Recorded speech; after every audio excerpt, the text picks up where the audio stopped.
So as you can see on my screen is the Edureka website open.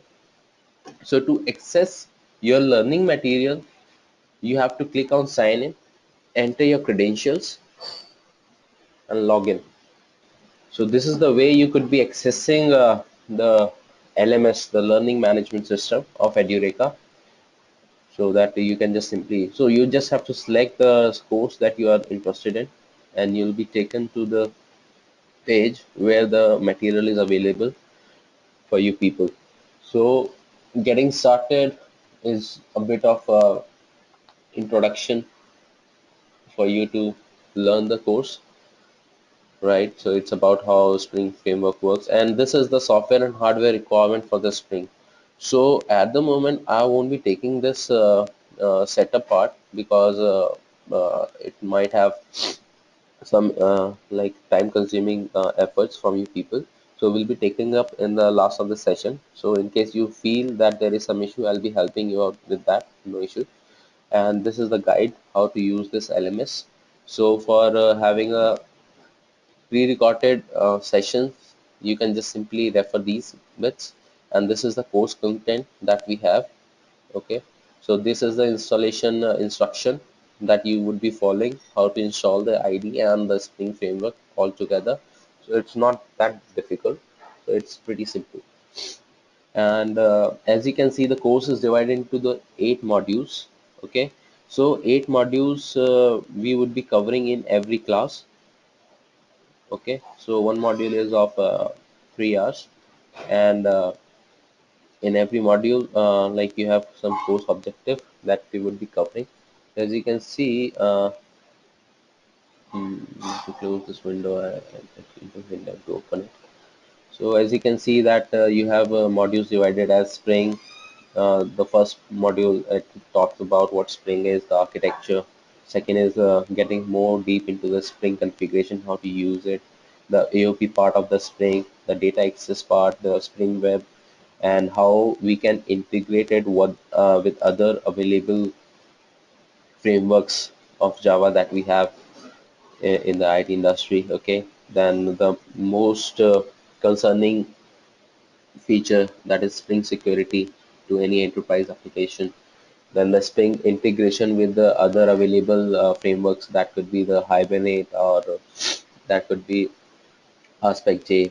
So all available frameworks that are currently running in Java world. And like there is a certification project, so it's sort of a case study that we would be doing. Okay, so let me open the presentation. So how it works, how the Edureka classes work. So it's live online classes. So we try our best to make the classes interactive as much as possible. Sorry for the interruption. And like you can have the class recording access in the LMS.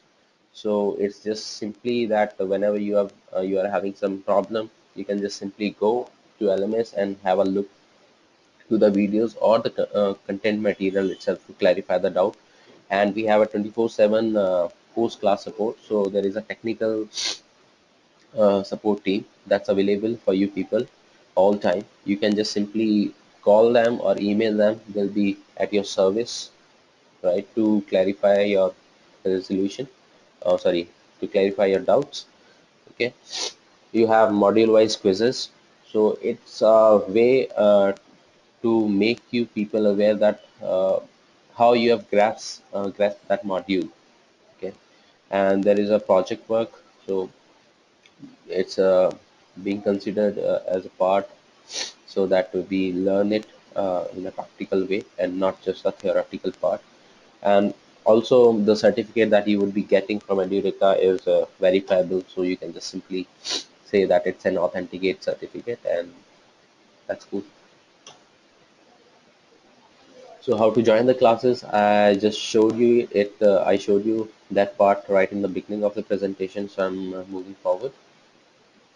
So we talked about the module of the Spring courses that we would be covering. So here are the list, right? And we've talked in the beginning. So the first part is the introduction to Spring. So this is the part we are interested in in this class. Till now, any questions you people have? If yes, please raise a question in the chat window. Any doubt, any question?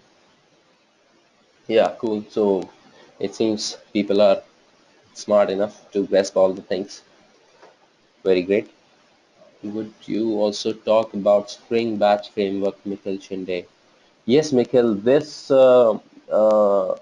training is all about Spring Framework. Okay, you are asking about the Spring Batch Framework. Well, the Spring Batch Framework is not covered in this module, but in case you need some of the clarification, I'll definitely do it for you. So what is the objective of this module?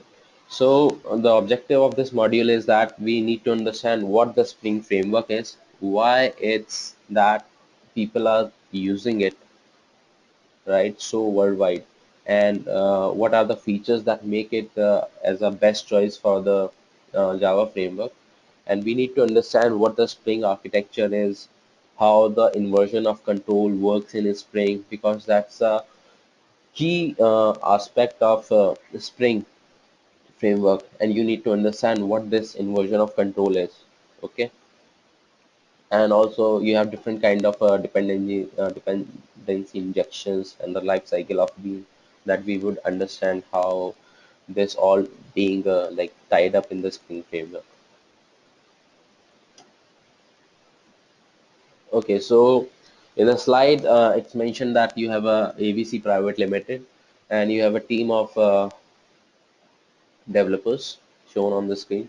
So now their task is that they want to develop a web application very fast, right? They don't have much time that they could actually delay, right? So they need to focus on only on coding the business logic. They are not interested in any other aspect of the application.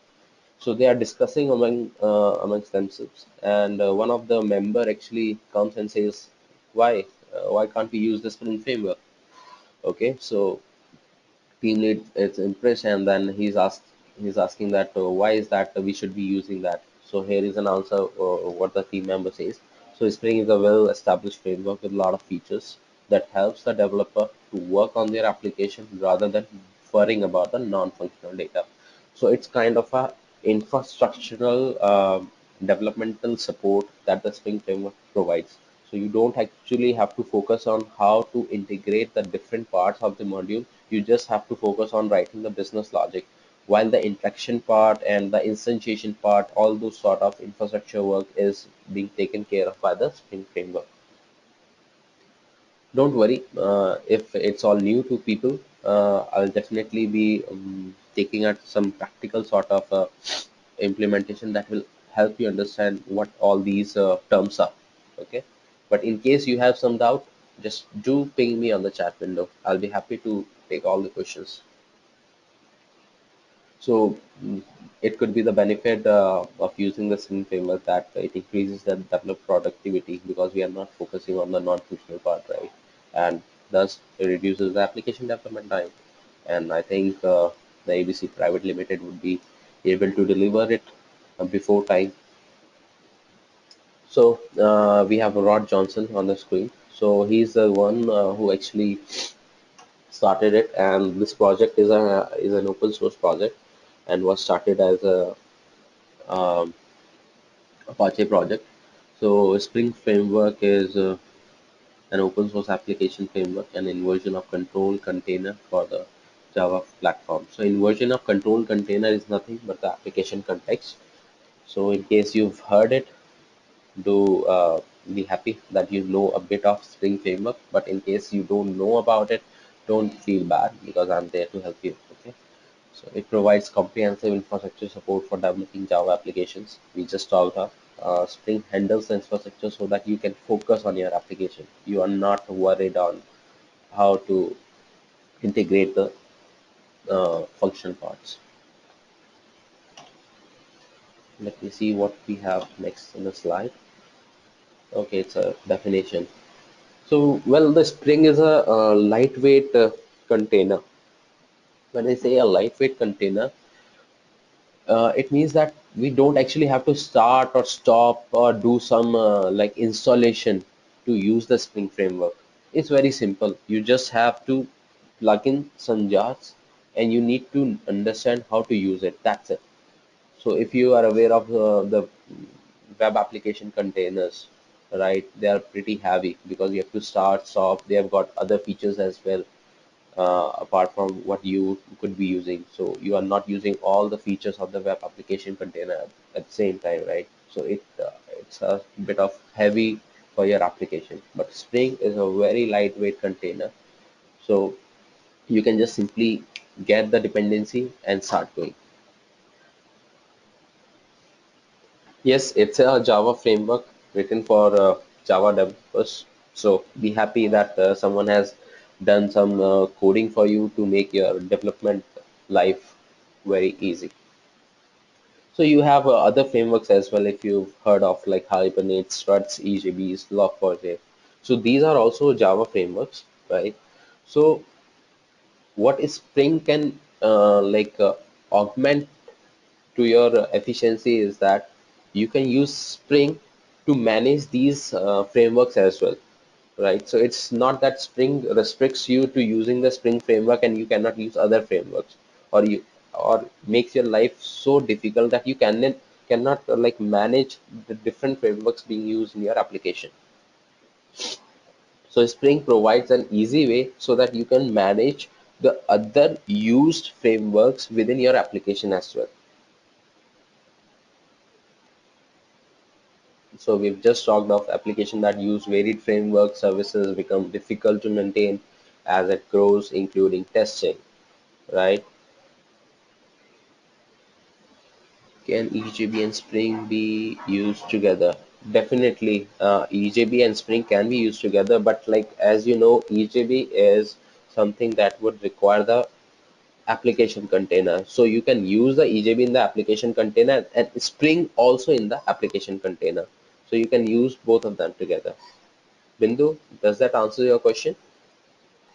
Bindu, please. Spring has its own container. Yes, Spring has its own container named as application context, but you can think of like an application container is a Java program, right? Within the Java program, so how does containers talk? Well, to have the container stock, it's quite easy because the application container that's being run is having another Java program that is application context of Spring, right, which is a container to it. So you can easily call the function of the Spring container, like if you need some bean out of Spring, right? So what you can do is that within your EJB code, you have an instance of application instance that would be same across the application container, and within the application container, you can use the get bean method of that to get the beans. So I think that question is pretty advanced for you to understand at this stage. So can we park it for a while so that I can explain it to you in a much detail in the later discussions? Okay, thank you, Bindu. So moving forward, Spring Frameworks provides a lightweight solution to develop maintainable, reusable enterprise applications. It provides very rich and simple facilities to integrate with various frameworks available, like Hibernate, JFS, Log4j. So you can use it along with these technologies. So, any idea what a framework is? You people all would be from the Java background, right? That's why you are interested in the Spring framework. So, what is a framework? I think, like you've guessed right in your minds, a framework is something, a sort of API that can help your development efforts. Okay, so let's have a formal definition. Framework is set of reusable software programs that forms the basis for an application. Okay. So till now, any aspect that is making you confused, or is there anything that you would like to ask from me? Oh, I can see nothing in the chat window, so I take it as no. That's cool. Thank you. What do you mean by lightweight container? We discussed it. So Spring Framework can be described as a lightweight container. Does not involve installation, configuration, start and stop activities associated with the container. Oh, Bindu says she has. Okay, Bindu, please let me know. What is that? So you are waiting for Bindu to provide her question. So I got one. When you say that Spring takes care of a non-functional, will logging not be taken care of? Well, as part of logging is concerned, the Spring framework has its got the logging. Do we need log4j? Yes, like for your application, you will definitely need some logging API. So you can use log4j and so, as you know that log4j is simply about using the configurations, right? So Spring also uses the logging framework, but it's not log4j. But yes, it's compatible with log4j. So once you say that I'm using the log4j property in your application, so Spring framework will start using that configuration, and whatever the logging is done in the Spring frameworks will be shown to you. But yes, for your application logging, you'll have to do it yourself, right? Because how a Spring framework would know when your business function, like there is some business logic, right? So if it's a valid request, then you have to return. So how would a Spring framework would know that you want to log this event, right? So you have to handle these sort of events yourself. The only thing you need to provide is the log4j properties, and the Spring framework will log only the part that is mentioned. Does Spring provide logging API also is my question. No,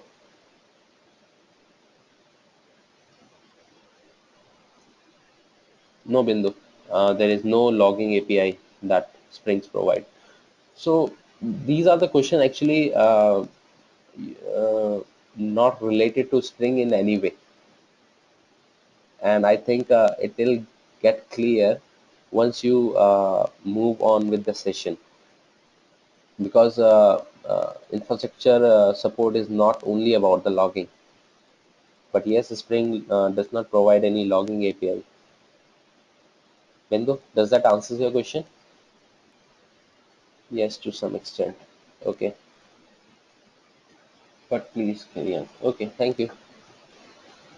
So Spring simplifies your Java development because it's a lightweight, right? And you have minimal invasive development with plain old Java objects, because you don't have to worry with the inflection of the various functional parts. So that's being taken care of Spring by its dependency injection, right? There is a loose coupling through dependency injections and interface orientation. So I parked this slide here for a while because I don't want to make this presentation completely theoretical, because I think it will be difficult for you people to even understand what the Spring framework is. So let's get on the board and do some exercise so that you can understand what is a dire need for using the Spring framework is. Okay, so what we can do is we will just simply create a new project. I will show you like what a dependency injection is, what is a inversion of control is. So we'll start with the sorry, basic way of developing an application. So I'm creating a Maven application.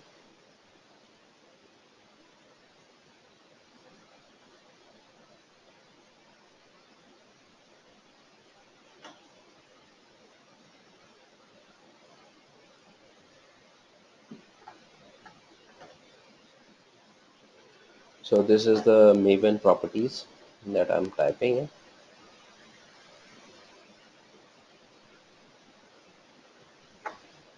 Okay. So you people might have like come across to the ETL, extract transform node, right? So the basic components that we have is a reader, right? Then you have a writer,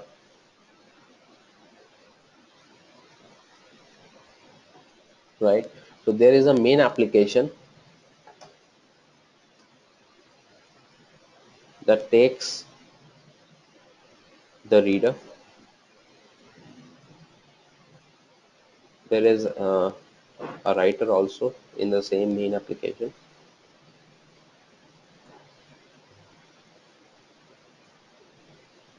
Okay. Now, in order to perform the ETL, what you will do? So you'll define your app constructor, because you will say that the app constructor require the reader,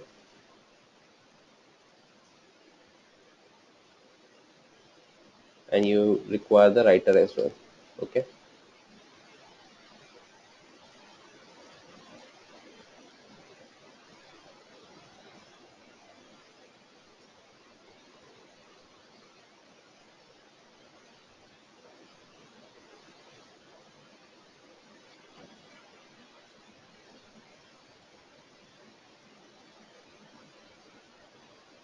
Okay.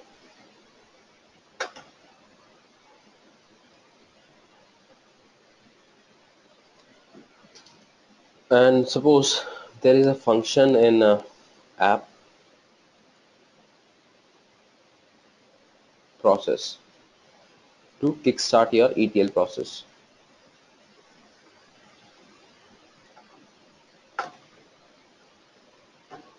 Let's put some methods in reader as well.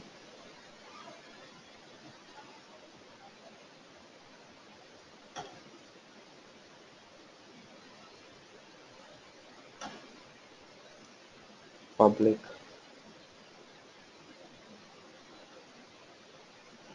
So I'm just defining a read function, a blank function. I'm saying just return now. And let's just put a similar function right over here. Okay, it says like it takes some string value. Sorry.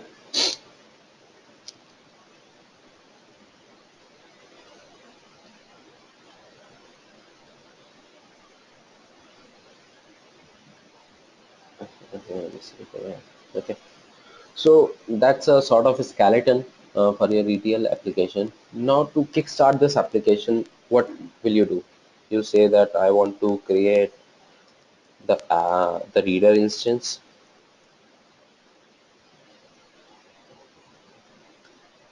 right?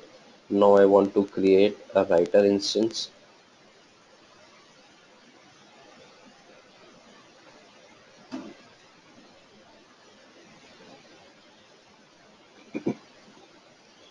Now I have to create a app instance as well, which requires all these sort of dependencies. So you can see that to create an app, I created first the reader, then the writer, and then I plugged into the application.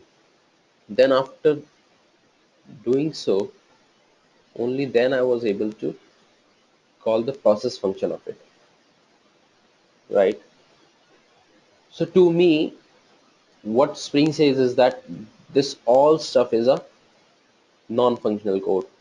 Ideally, what should have been like would have been the best part is that you simply say that provide me the bean app, so that you can think of this way.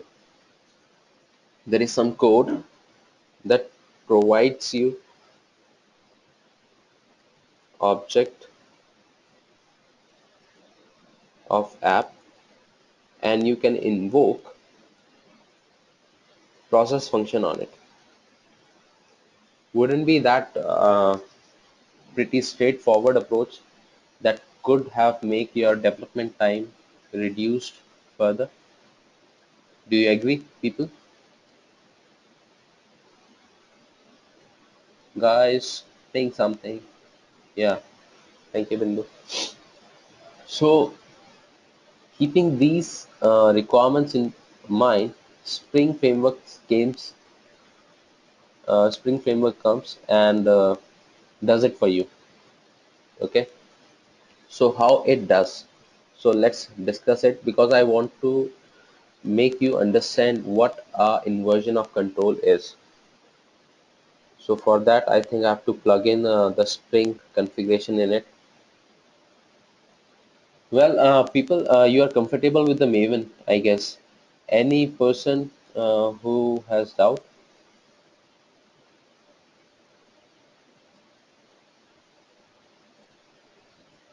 So that's cool that everyone knows of Maven.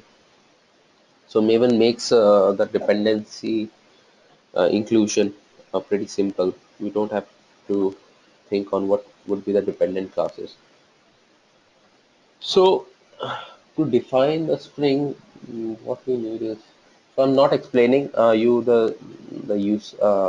I don't know about Maven. Lavanya, Ravindran. Okay, so Lavanya, Maven is a build tool. Renuka. Okay, so just to explain it to you in short, so Maven is a build tool, right? So what you would require to develop your application is the dependent jars, right? So jars can be provided in two ways. Either you go through the build tools, or you can directly include it as an external jar. So in case you don't know the Maven, what you could simply do is that go to the build path, configure build path, and in the libraries add external jars for the Spring that can be downloaded from the Spring Framework site. So Lavanya, Renuka, will that help you people? Okay, Lavanya says yes. Renuka,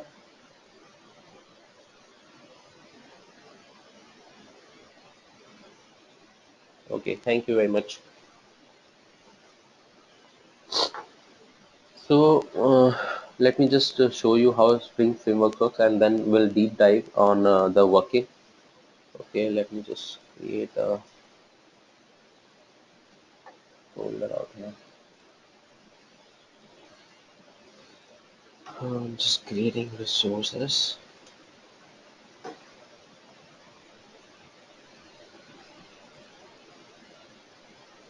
Okay, then the resources, I'll put my Spring configuration.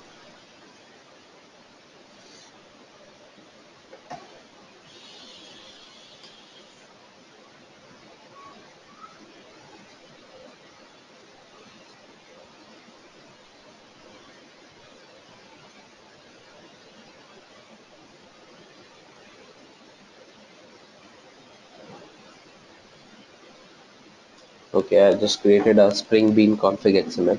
So there is some boilerplate code that you would require for it to work. So this is the code, like the XML namespace that you have to include in your XML.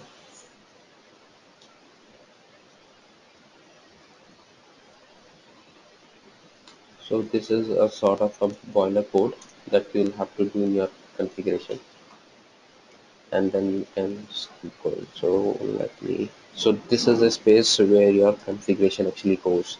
So I've just created a blank configuration file. So let's define a bean. So every object in Spring is a bean. So let's me put it as reader. Sorry people.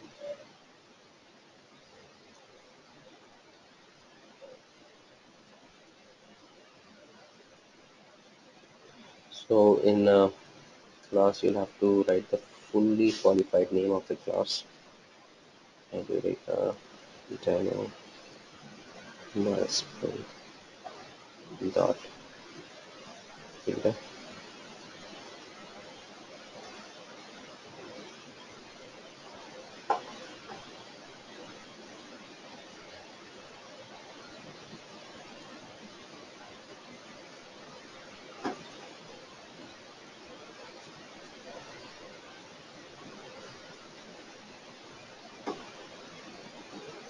I'm just copying it so that I can create a configuration for the writer as well in a similar way.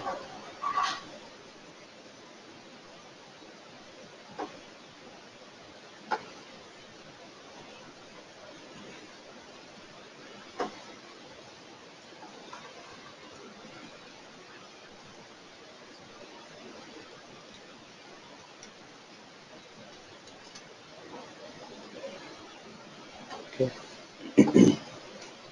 Now to define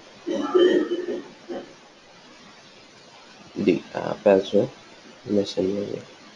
But as we know, that app has got a dependency.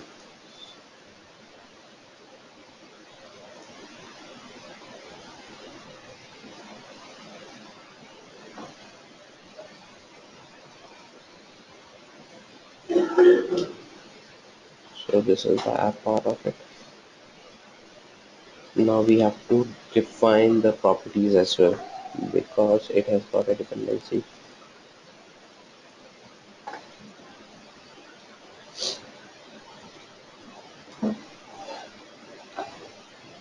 So I'm just creating a data setter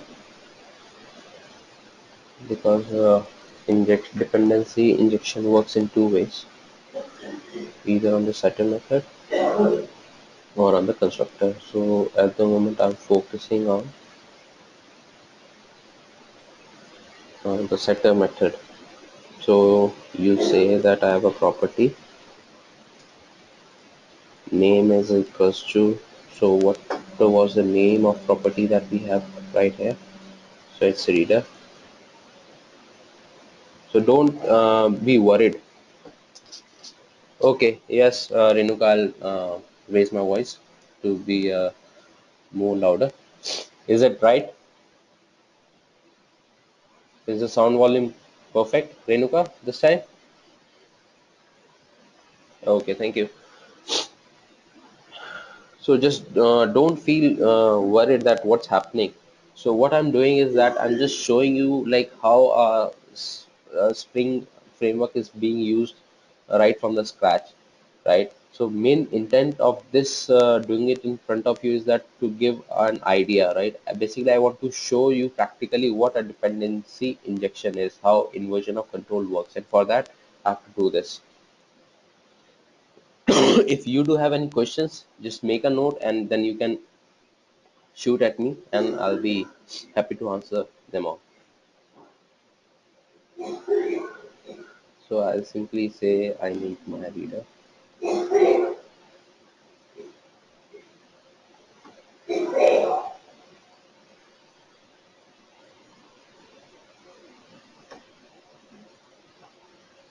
Right.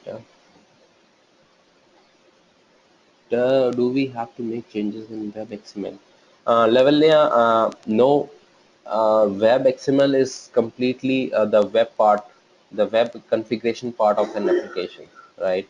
And it has nothing to do with the web XML at the moment until you are using the Spring in a non-web environment.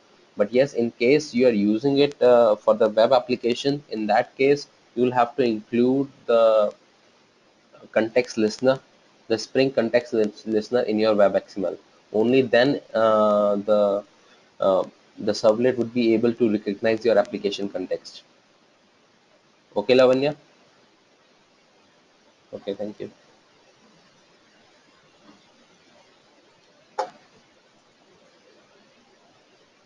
Right. So I think I'm done on the configuration part. What you said is I've got a writer, I've got a reader with these class names. I've got an app, with these properties. Okay, now I'll try to use the Spring framework to get an instance of app. So now let me just comment this code because I don't want to code this way. I have a question. Okay, Mikhail, yes, please shoot.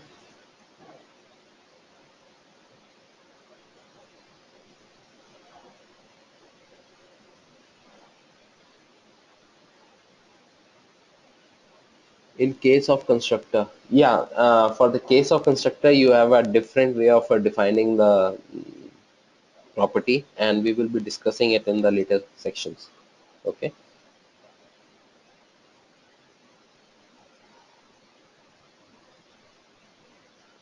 Okay, one more thing.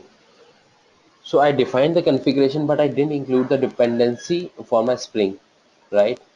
So to get the dependency of the Spring, there is a simple Maven artifact that we have.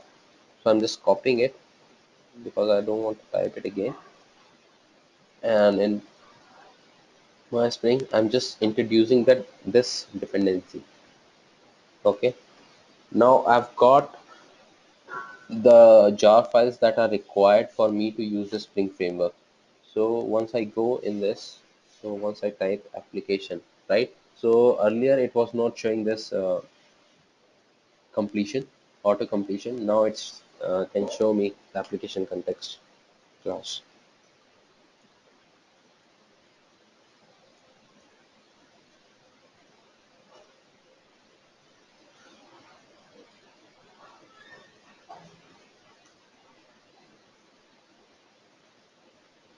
So this is the container, the Spring container Bindu. So you can just instantiate in any of your EJB, right? Or you can have a a static version of this application context for your application within the web app, and then you can use this instance to get your objects. Nikhil, you have one more question? Yes, please shoot.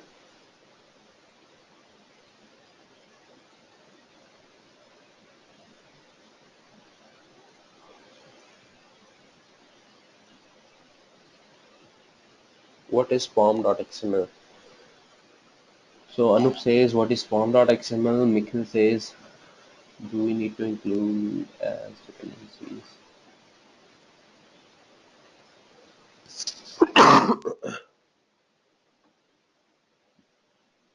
Well, first of all, let me answer the Anup question.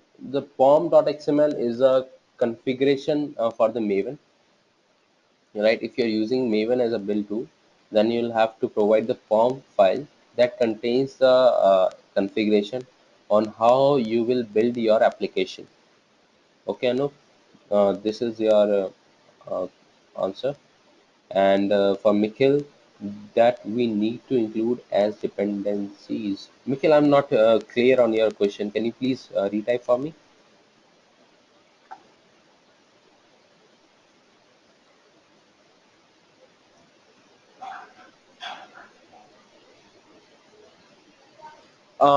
Not really, not all the Spring jars. So Spring module, like Spring dependent jars are divided in the modules, right? So the dependency that I've included in my form is the basic dependency that we would need.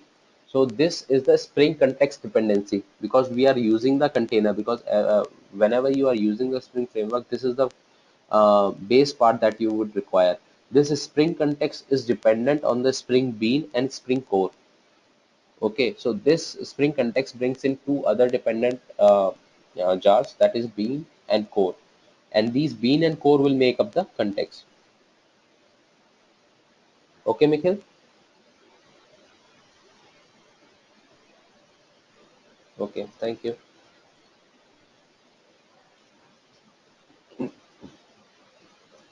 So let me just get that Bean. People are waiting. So I need my app right away.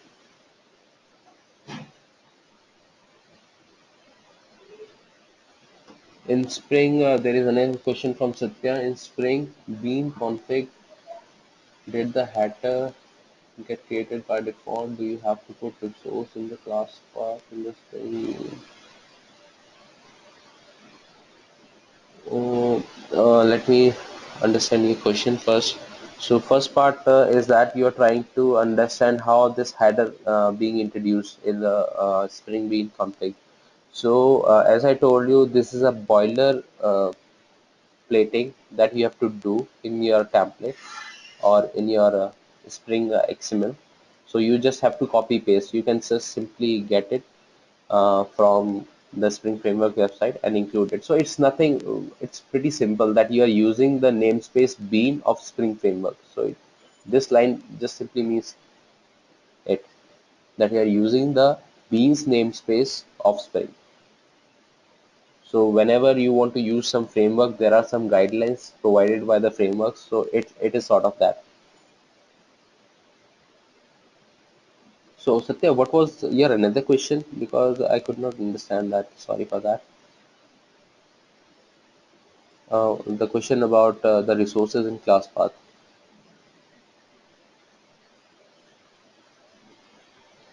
Or do you mean to say that after including in the Maven dependency, do we need to put those dependency as an external dependency also?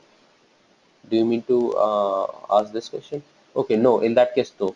So once you've provided the dependency in the form.xml, so you don't have to include the dependency in anywhere, right? So the Maven part takes care of that.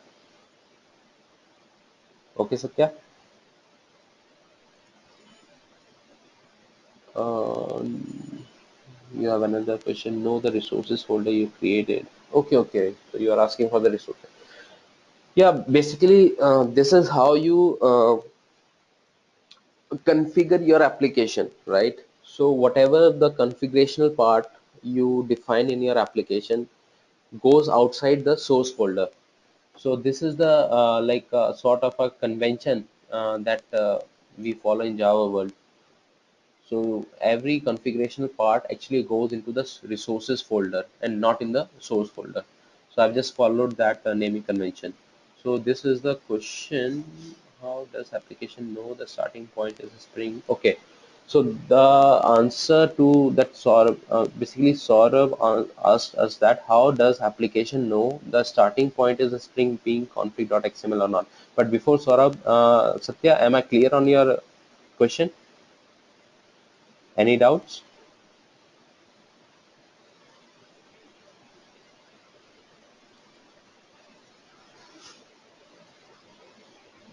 Okay, so Satya says no doubts. Thank you. So now I'm taking up the Saurabh's question. Okay, so Saurabh, as you can see in the uh, on the screen, I've highlighted the class path XML application context.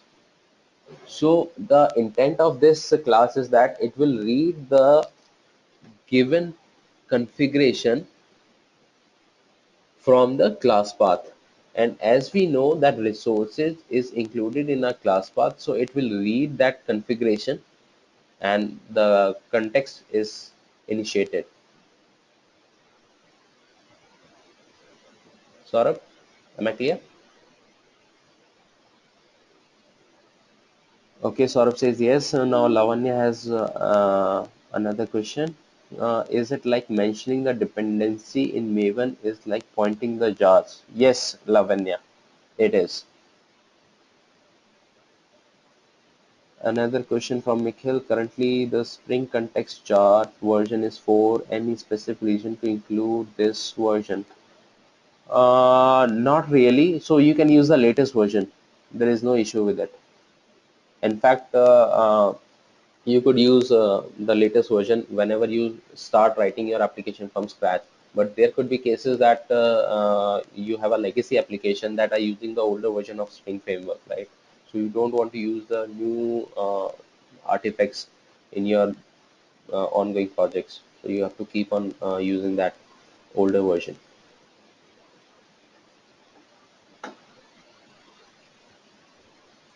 Okay, Nikhil, thank you. So let me just finish that up.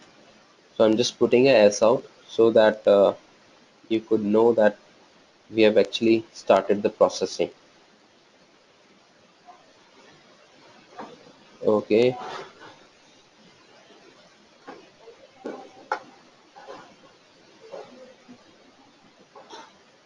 So context.bean by default gives a type of object that you'll have to typecast. Okay. And app dot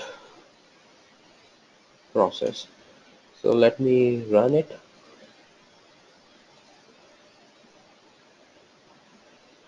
So it has got some issue. It's complaining.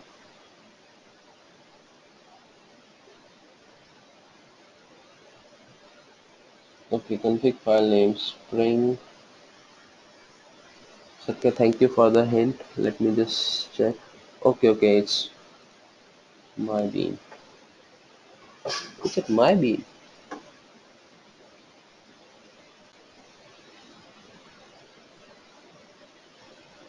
Then where did I put the change? Oh, my mistake, my bad. Actually, I renamed the. So what I can do is I can simply copy this bean XML out here, right? Delete it.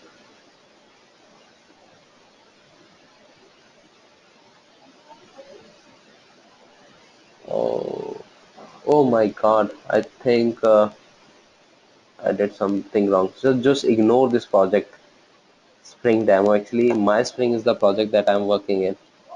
So I'm just removing it. Okay. So now you've got com Edureka. What's the package name? Com edu. Okay. So I think you people are very like attentive.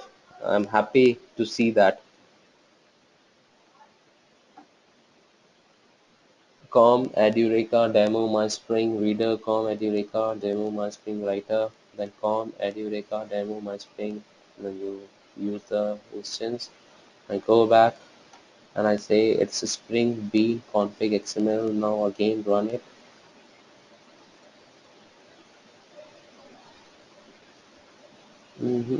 It says no default constructor.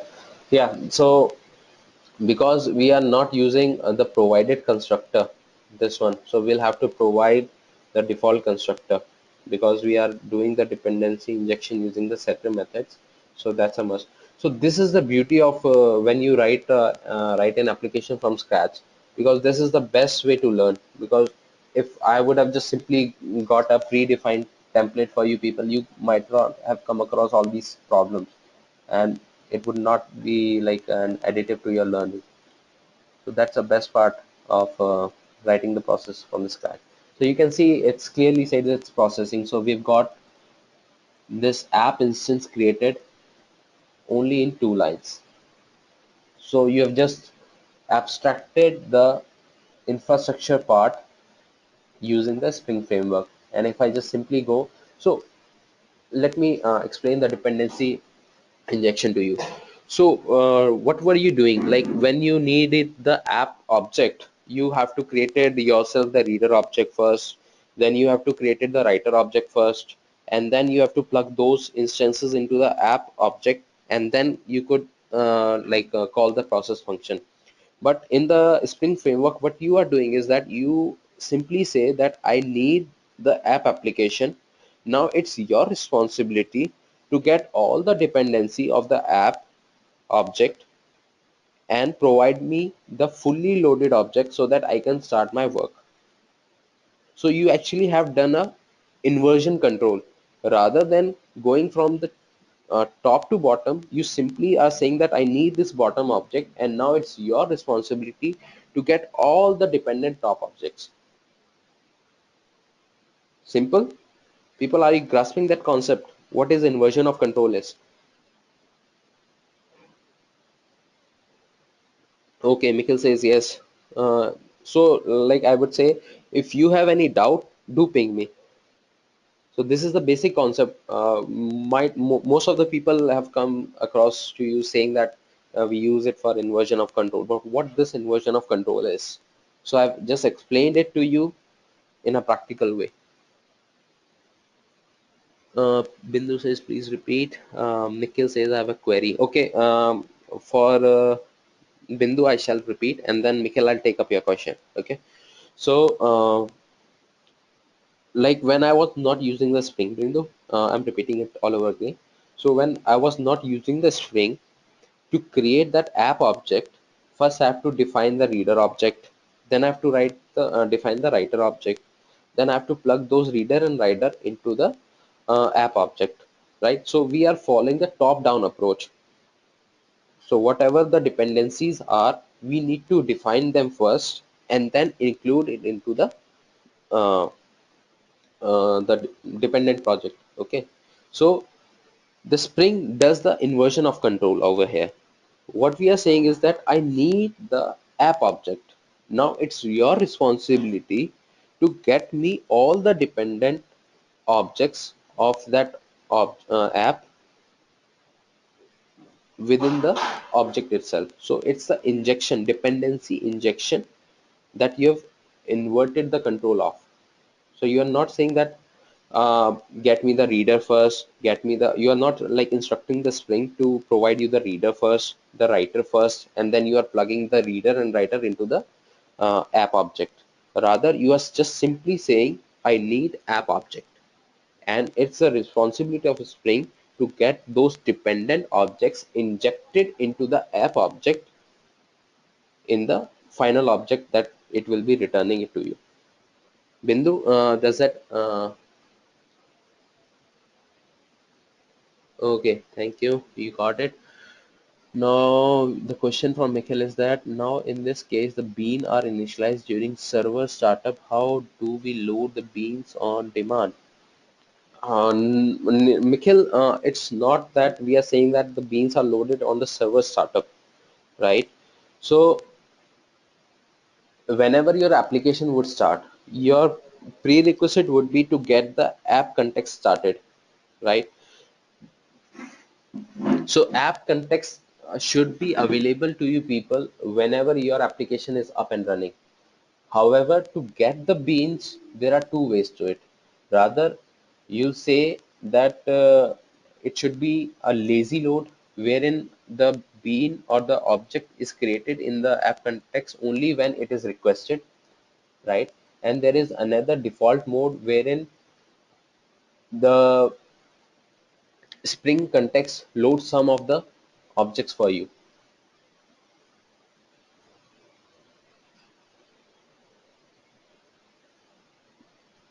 So, but your question was that the beans are initialized during server startup.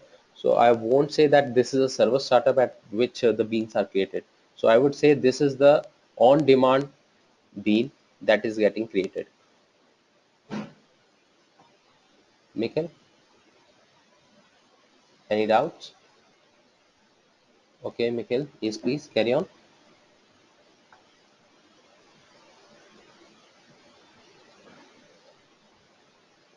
As app context is available always. Yeah, so what you can probably do is that if that's your concern,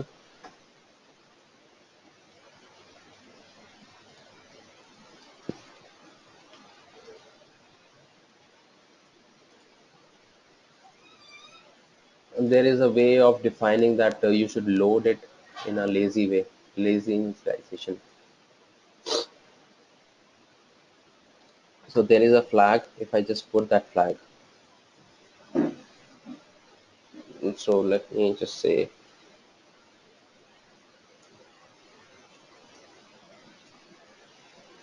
lazy init equals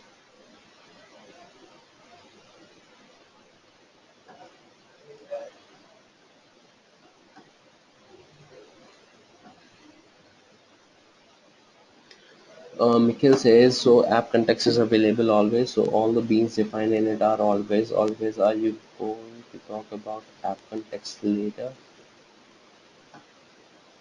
Yes, I will talk about what's the function of app container, but I guess this question is not relevant to that part. So let's take it up right away. So Nikhil, right, you can see I've created two beans as lazy init true, right? So what would happen is that whenever the app container starts, it will load this bean, right? However, the bean is loaded, but not the dependent beans are created at the moment. So whenever you request the app bean, only at that time the container would instantiate the reader and writer for you.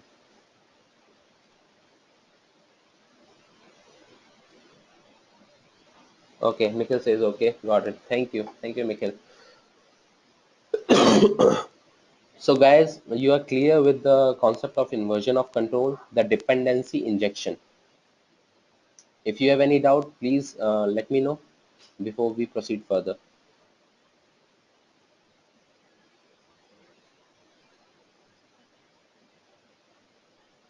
Okay, so no pings in the chat window. So I take it as all clear. Thank you, people. So moving on.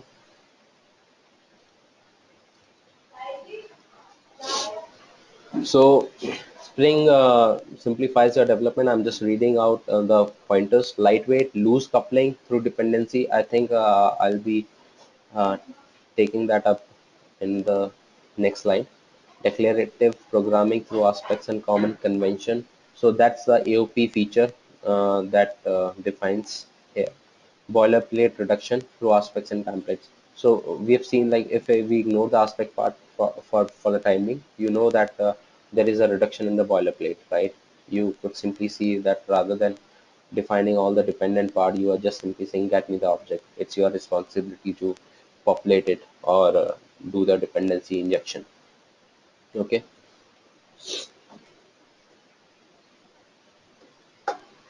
guys, do you need some break so that you can have the concepts settling in your mind before we move on?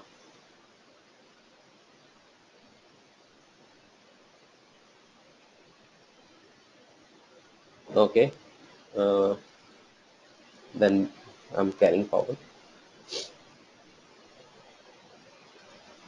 Inversion of control, the aspect-oriented data access. So these are the modules or the feature, I would say, that are provided by the Spring. So inversion of control, that is done through dependency injection, that we have like covered in a depth kind of thing. So aspect-oriented programming. So to give a brief idea on what aspect-oriented programming would be, you can consider, suppose you have a web application, okay, and whenever you receive a request, you need to log on. This is the request, and this request has completed in this milliseconds or seconds or minute, whatever be the measure is.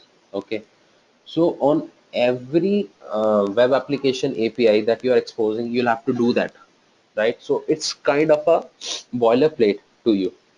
So rather than going that way, what you can simply say is that you can define an aspect and say this aspect will be invoked before the execution of function and after the execution of function. And you just simply annotate every web API that you have exposed with the annotation. And automatically what will happen is that whenever a API is called, it will go to the aspect, it will print that this is the request I've got, it will then does the execution of whatever the API was called, and then it will print that in this milliseconds I've written the results. So can you see how easy it has become using the AOP? So you are not worried on writing the boilerplate code in every method, and there are chances that you can even like introduce bug if you do it individually. So you are reducing that risk as well. So data access, yeah, for data access, Spring provides like it can easily be integrated with JDBC, the Hibernate. The model view controller is, as we know, that struts is something that is very popular with the MVC part. So you can integrate the MVC using the Spring MVC module. Remote access framework. So in case you need to create some remoting feature in your application, you can simply use this remote access framework. So it's a very brief introduction on every feature. So basically, you can expose the JMX using the Spring. You can have a messaging module to implement the JMS within your application. It provides the support for unit cases because it has got integration with JUnit and other testing frameworks as well. Convention over configuration. So what do we mean by it? Convention over configuration. So you could easily see that for everything you need to configure, right? So if I think Bindu has an exposure over EJP, so she could easily understand what this convention over configuration is. So in simple words, it would be what is the default behavior whenever you don't provide uh, the configurational values. So in case it could be like if I if in case if I say that I'm not providing this name, right? And if in case I say if I'm not providing this name, so what could be the behavior? So ideally it should have like located if name is not available, it could inject the dependency using the type of the property, right? So these are all bits that defines the convention over configuration. So what is the default behavior whenever you don't define some configurational values? Authentication and authorization. So Spring Security is another module if you want to have the security concerns in your application, you want to have the Spring framework to come and address it.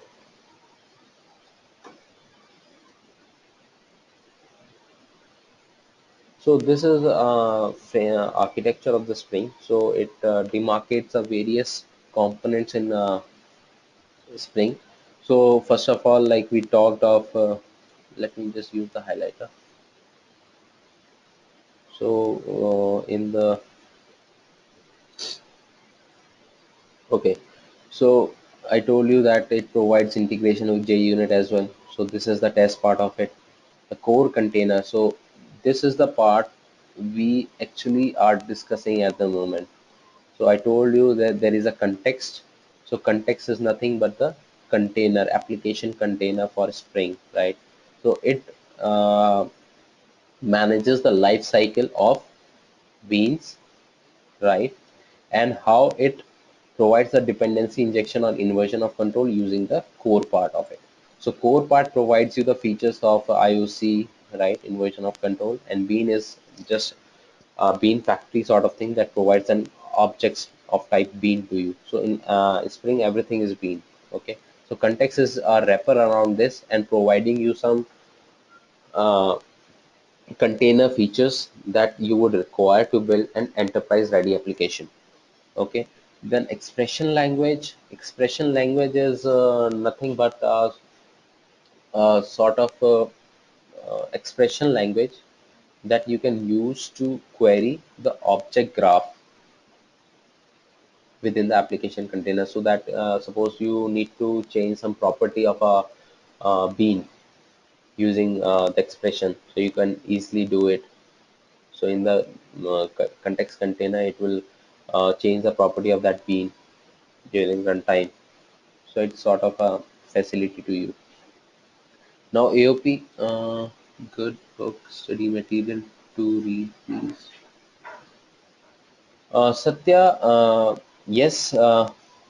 So the best material to read on this is the just on Google type the Spring framework. So the first link that you'll get is the Spring framework site itself, and within that, so let me show you as well. Let me show you. I think that's the best study material. But like, do you have any doubt that I can help you with?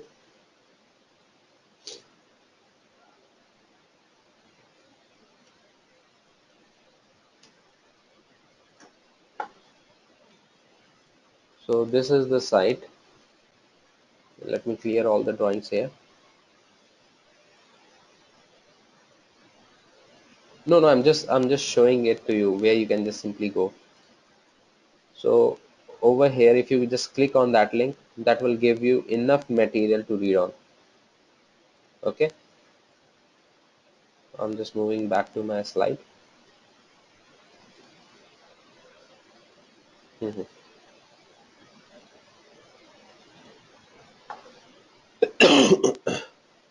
So AP we discussed.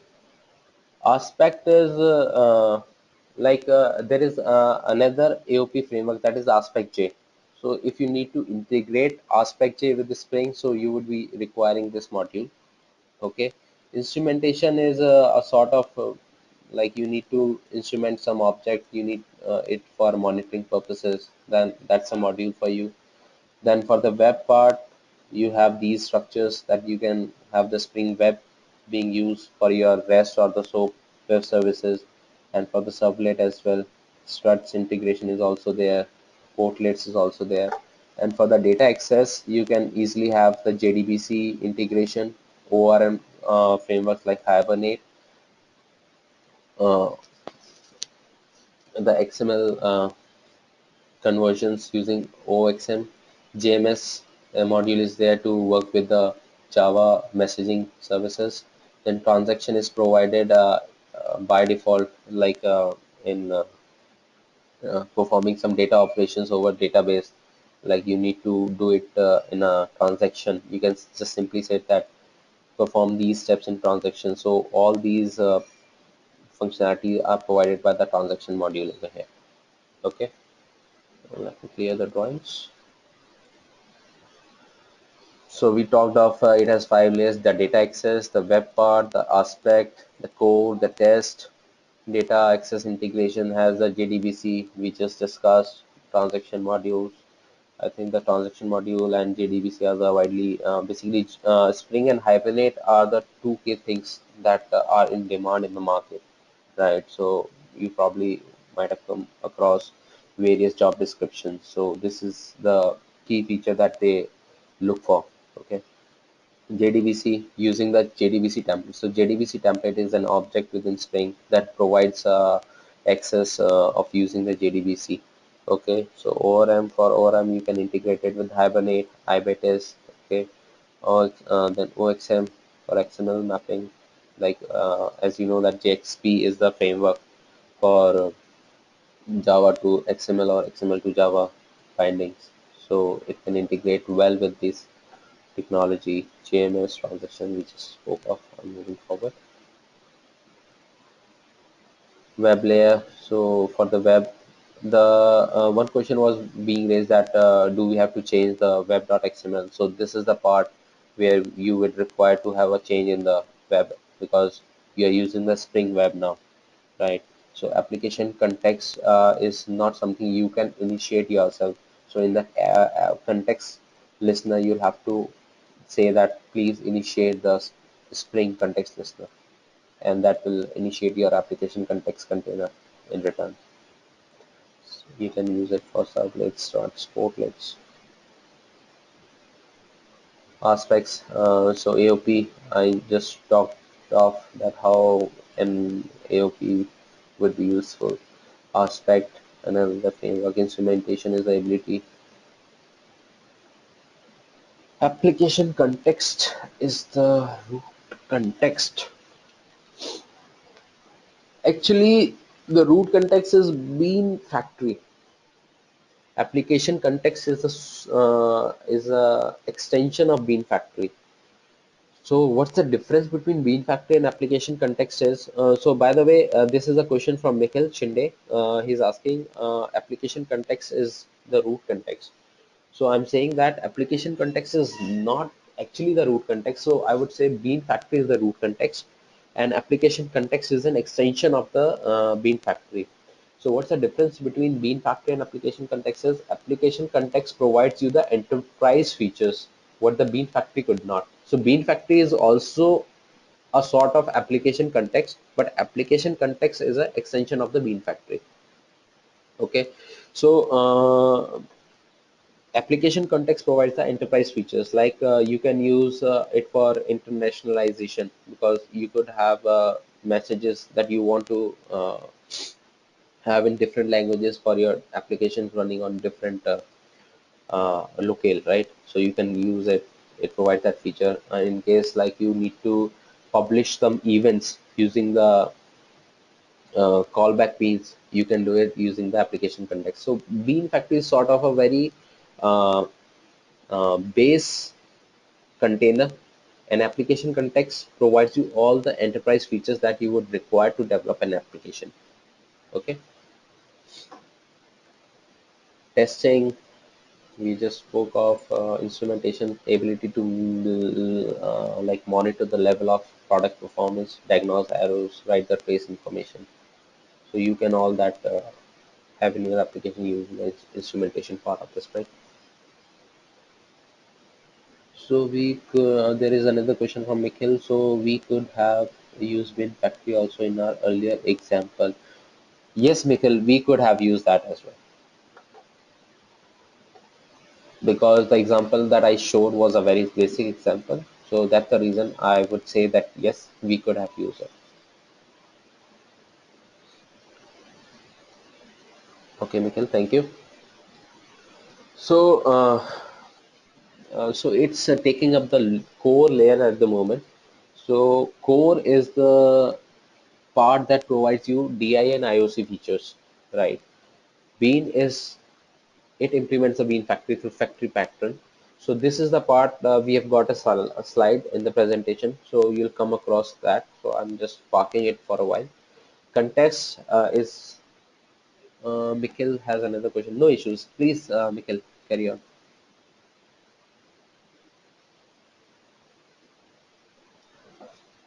Why is that every time there is difference between the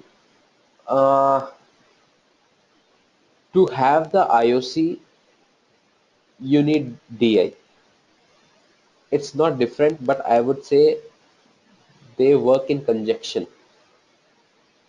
So Bindu, the question Mikhil has asked is that what is the difference between DI, the dependency injection, and inversion of control? Okay, so to answer that question, inversion of control is a mechanism how you instantiate your bean or how you request your bean. As I told you that you would say that I require the app object. I don't care how you populate the dependent part of it, but you basically have like inverted the control. In the ideal way, you could have like provided yourself the dependencies, right? So inversion of control is done using the dependency injection. So this is the complete statement, I would say.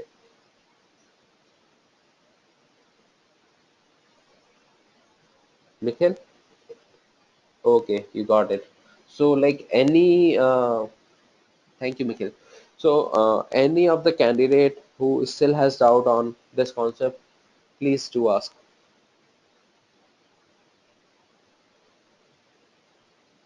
So no pings on the chat window.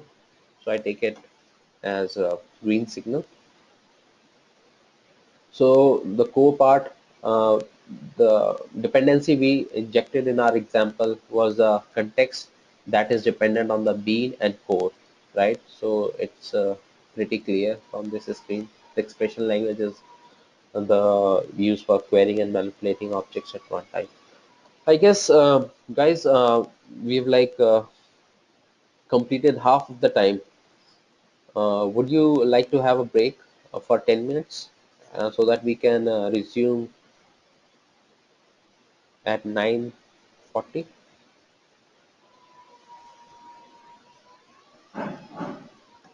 Okay, I got only one confirmation. So I would, okay. So quite many confirmations. So you people also need some rest. So let's have a short break of 10 minutes. So we'll resume at 9:40.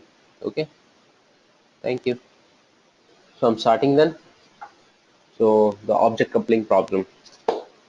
Okay, so here is the aspect that I parked for later discussion, the factory pattern and all. So let me just go back to my workspace. So if I just open this, you can clearly see like for defining the reader and writer, although like I created the class, in case I would have like created the interface of a reader, and I provided some implementation my reader to it. Okay, then accordingly what would happen is that over here, if I just uncomment it, so I would be initiating this way, that reader is my reader,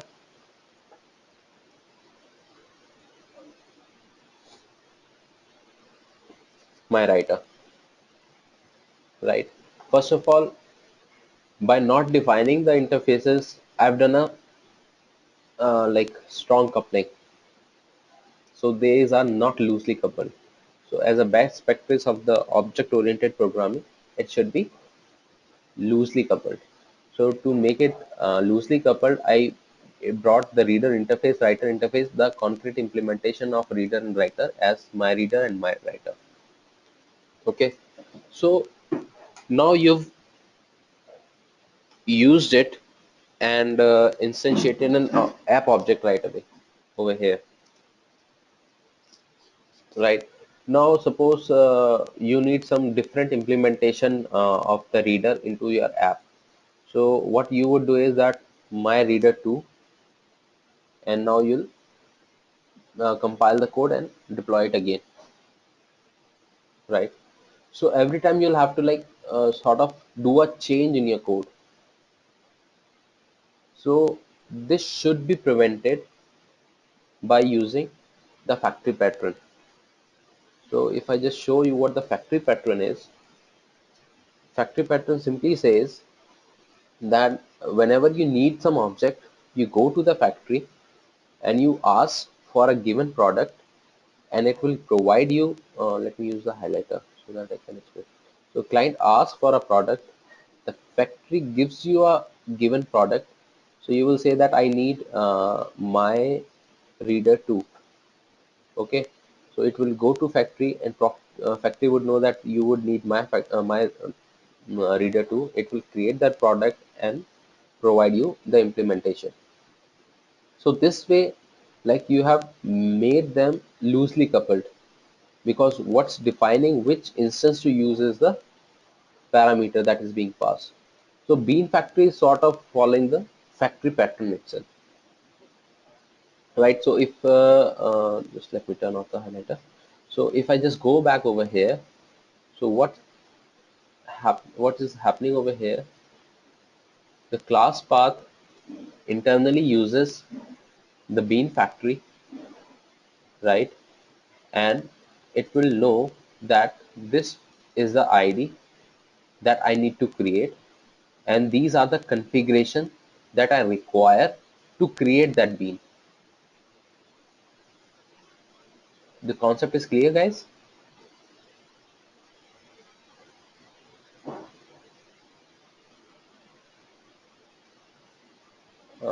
I could not see any comment in the chat window.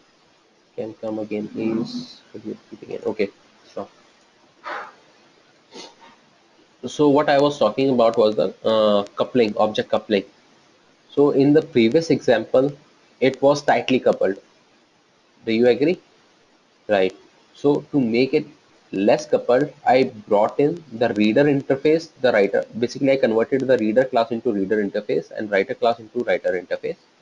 And rather, I put in the concrete implementation of each interfaces as my reader and my writer, and provided the instances to the app object.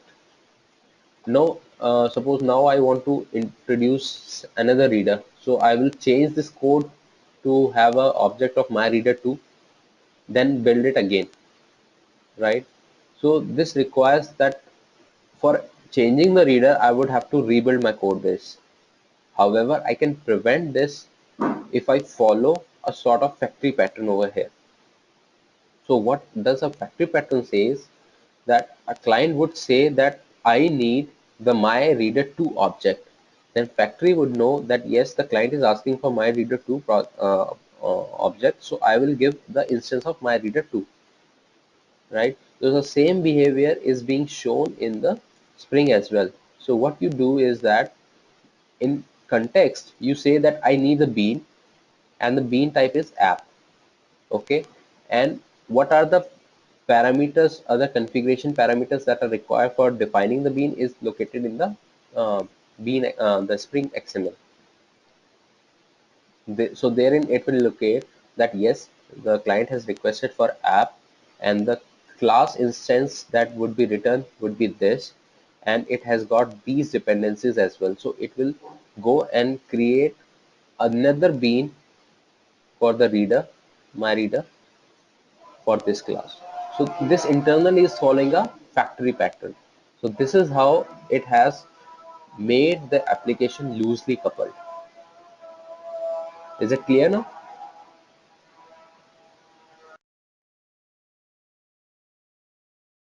Lavanya says yes. Mikhail, any doubts, Mikhail? Okay, Mikhail is also clear. Thank you, guys. So this is the all intent of showing these slides, the object coupling problem. So let me just read it so that I could not have missed few of the concepts. Not possible to incorporate the changes without refactoring the code. We discussed it, right?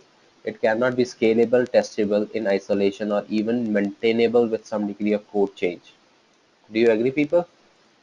Because you'll have to change it somewhere, and then if you are making the objects coupled tightly, then you are actually hindering yourself to a scalable application. To have a scalable application or the testable application, the objects should be decoupled or loosely coupled. Only then you can, like, if an object is like loosely coupled, only then you'll be able to test that independent, I should say, the component in isolation with other component. If you want to build good, yeah, that's very same thing that we discussed right here. So how we could easily, like, solve it, this is the way, and this is same structure being followed in Spring. The client needs a product, but instead of creating it directly using the new operator, it asks the factory object for a new product, providing the information about the type of the objects it's need. So this is what we are doing in Spring. The factory instantiates a new concrete project and product, and then return to the client the newly created product, casted to abstract product class. So over here, what I've done is, in the app, I'm still referring to the interface, not the class, right? So I've abstracted the implementation over here. So this is what this point is saying to you. Okay. The client uses the product as abstract product without being aware of the concrete implementation. Inversion of control we discussed in quite depth. So moving over, and in case you want me to repeat something, please let me know. Inversion of control or dependency. Objects created. So I will just read it so that you can just recap what you have learned so far. Objects created by the container are also managed objects of the bean. So the objects that are created in the application container are the managed objects. So those are application container managed objects. So those objects, the life cycle of those objects is managed by the application container. In the same way, you have the EJBs, right? Container managed beans. The container can be configured by loading XML files or detecting. So the example that I showed you was one way of defining the Spring XML. In fact, there are three ways to do so. So those are mentioned here. So one way is by defining the XML files. Another way is defining the Java annotations. And now third way that was introduced in latest versions of Spring, like I guess in Spring 3 onwards. So the configuration classes. So what you can do is that you can define your Java class as a configuration file. Rather than defining the XML file, you can say that this is the class of mine that will be considered as a configuration to Spring. Okay. So central to the Spring is its inversion of control container, which provides a consistent mean of configuring and managing Java objects.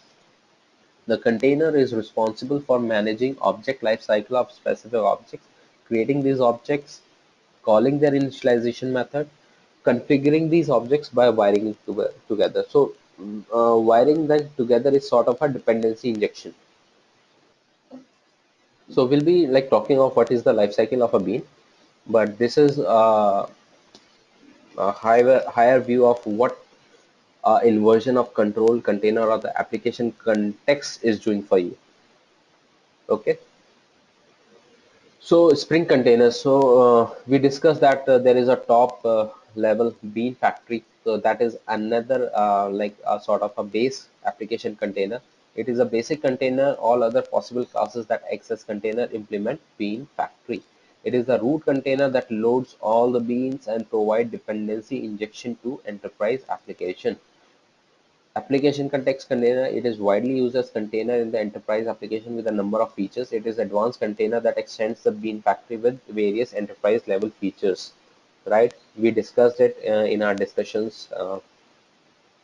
So not to be taken in that depth now.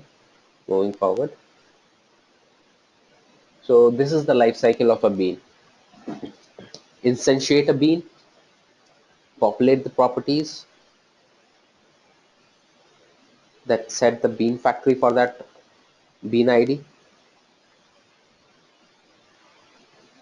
init method of the bean, and finally you destroy the bean. So this all life cycle is managed by the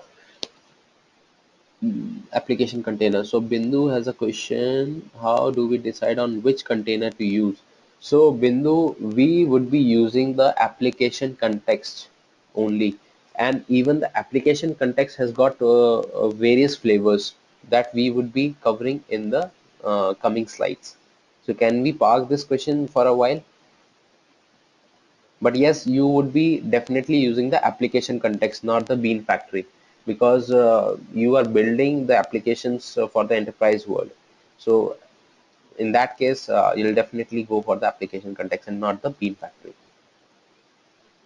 Okay, Bindu, can you give an example when we use bean factory context? Bindu has asked this question. So you can use bean factory wherein you think that your application won't be requiring the additional features that are proposed by application context. But I say that it's not possible. So the example would be our application, because this is the application which I'm using just to create objects and to provide the dependency injection. So it's doing nothing apart from that. So this could be the best use case over here. But if you are trying to use the bean factory for your enterprise application, then I doubt that it would be the best suited way for the application container, because later in future you'll definitely need some features that are probably required for enterprise application, because your application is a bit of scalable application, and you'll keep on adding the requirements as the time proceeds.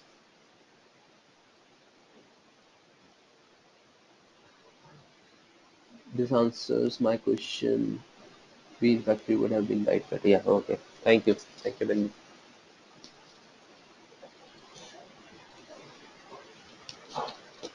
Uh, so the life cycle is managed by the application context. So this is the life cycle. In fact, like you can have a callback on each life cycle, like which life cycle is being carried out. So that will be covering the implementation in the coming sessions. So I was I was talking of the flavors of application context. So the one we used was the class path application context. So this is the one that will fetch the configuration from the class path. Another is the file system XML. So if in case you don't want to use the class path, what you can simply do is that I think there was some question that why we created the resources folder. So in that case, you probably would have like uses the file system XML. So in case let me just show you how it works altogether.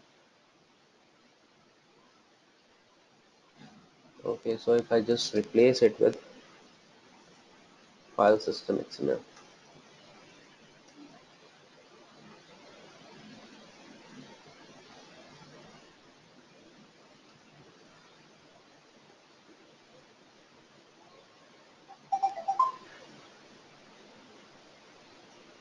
Okay, so what it will require is the complete path of that string. So what I'll do is I'll just copy the path over here.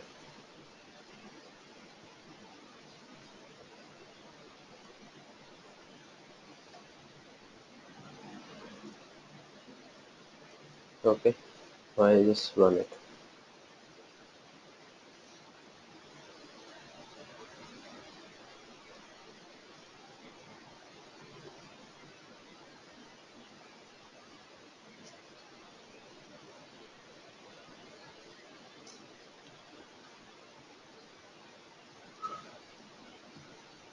Right, it works, right? So this time, rather than providing a resource path that could be available in the class path of our application, we simply provided the absolute path of the file. Okay, so if I just remove the path, so it will not work this way.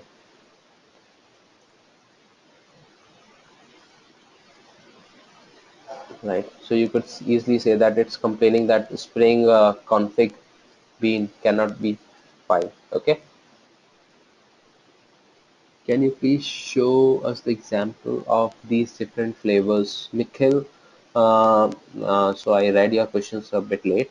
So we were doing the same thing, right? So first we've covered the two flavors at the moment: the class path, the file system XML, the XML web application context. So in case you have defined your configuration, right, in some of the web application, then in that case you would be requiring this XML web application context. So annotation config application context is required whenever you are using the annotational based configuration of Spring. So we discussed that there are three ways: XML, the annotation, the Java classes, right? So for using the annotation and the Java base XMLs, we would be requiring the annotation config XML. In that case, if we just simply use a class path XML, so it won't be understanding those annotations and the configuration will not work as per the expectation. Annotation config web application context. So this is another context that you would be requiring in your web application in case you are using the annotation based configuration in your web application. So to understand it better, just focus on first these three: class path, file system, and annotation based, right? So class path, whatever the configuration you have, the XML configuration in class path, the file system, the complete absolute path of the configuration file, annotation config XML application context, wherein you are using annotation within your Spring frameworks to define the configurations. XML web application context, when you want to use the application context in your web application. Okay, the annotation config web application, whenever you want to use the annotation based configuration in your web application. Okay, so Mikhail, right now I can just show you these two flavors, because I don't think that for the web part we would be able to like define the workspace in a short span. So I'm just leaving it. You can basically have a read through this after the session, and in case you still have doubt, just do let me know. Okay, and the annotation config, the application context, that we would be covering in the second session, I guess. And for the web part as well, there is a Spring Web module, so I guess that would be part of that module. So these two contexts would be part of those sessions. Okay, Mikhail? Sorry.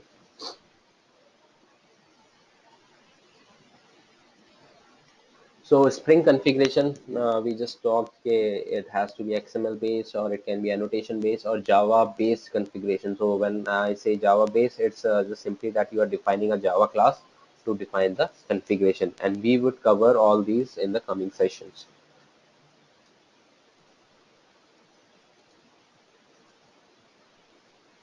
So the one we like did in the example was XML based, because that was completely driven by XML. So after that we have a lab. So let me just give you a quick brief on what are the attributes that a bean tag of Spring could take. So ID is the name of the bean with which you would be referring it. Class, the class, the instance that you expect the bean should have. Init method. Uh, so we talked of life cycle, right? So if you need to do something after the object is created, so it could be sort of, if I would give an example, that you need to acquire some JDBC connection, you probably could do it in init method. Or if you want to clear some like maps or any like data structure that you are using in your business logic, you could easily do it in method. So you just have to mention the method name, and it will like invoke that method in the class. Destroy method, so like if I talk of the JDBC connection, you probably would have required to release the JDBC connection, so you can mention that this is the destroy method. So before destroying this bean, please invoke this method. So after the instance is created, please init this method or call this initialization method. Scope, there are two scopes, sorry, singleton and prototype. So by default, because as you can see, what I was doing is that I just mentioned ID and class. Rest of the things were I didn't use in the definition. So init method was sort of an optional configuration. Okay, destroy method was sort of optional. Scope is sort of an optional. So this is what we mean by convention over configuration. So by default, when I say scope, so by default the scope is singleton. So whenever the Spring container makes a bean, all the beans are in singleton mode. So if I invoke this and this, okay, and if I say, because it's a singleton instance, so it will definitely be equal.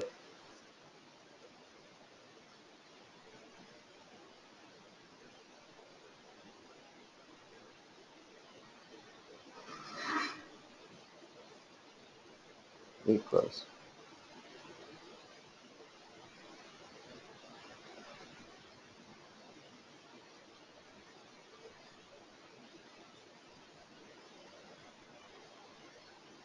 So we have this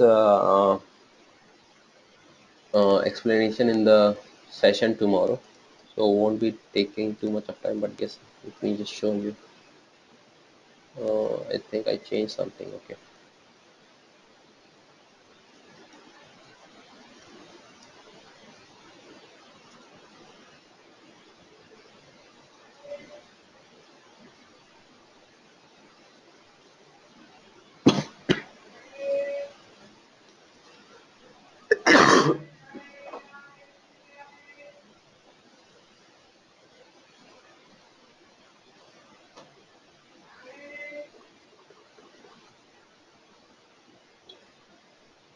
So let me just run, right? You can say it's equal. So by default, it always create the singleton. So whenever you want to access that bean, it will give you the same instance over and over again unless and until you say that the scope is prototype.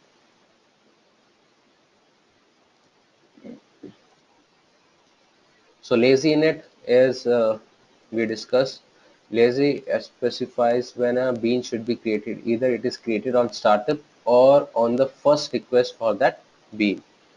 So Mikhil has got a question. What is the difference between prototype and singleton? And could you explain a business scenario when scope should be used? Yeah, definitely I'll answer it, but not in that detail because we have a topic on this in tomorrow's class. So prototype is every time you are creating a new instance. Prototype is every time you are creating a new instance. Singleton is only one instance per JVM.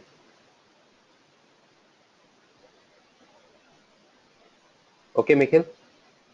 Like for the time being, can this satisfy? Yeah, okay, thank you. The property elements is used to set the value for the beans properties. So property uses the setter method. So let me show you an example. If I just remove the setter method, one of the setter method of this class, what will happen? Sorry.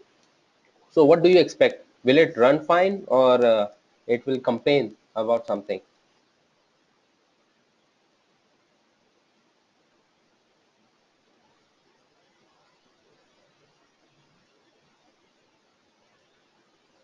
It won't work, Bindu says. Yeah, you are quite right. So let's just run it, right? So invalid property reader of P in this.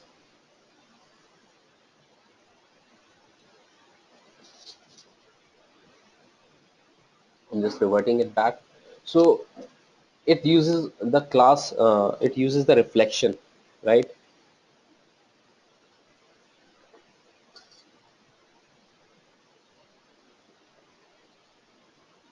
The constructor arg. So we were focusing on the constructor arg, sorry, we were focusing on the property example, but didn't use the constructor arg. So we could have used that. So let me show you.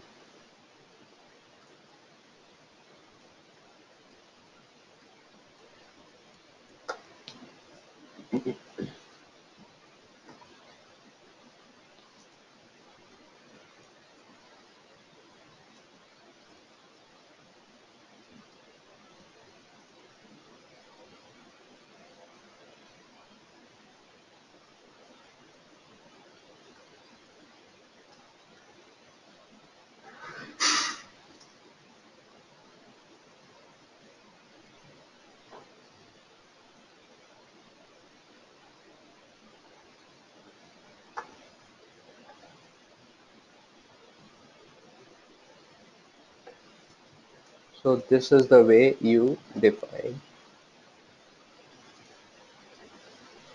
So by default, it follows,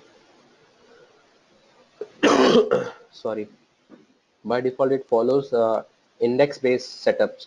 So you have various flavors also because there are other attributes to constructor type as well. Index, name, type, value.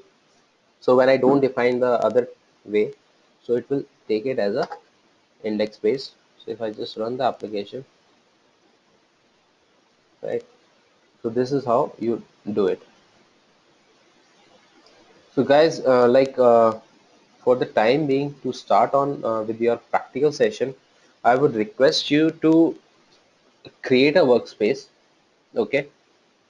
And in that, what you can do is either you can just follow my example, or you probably can have this example wherein you have a user and a car, okay?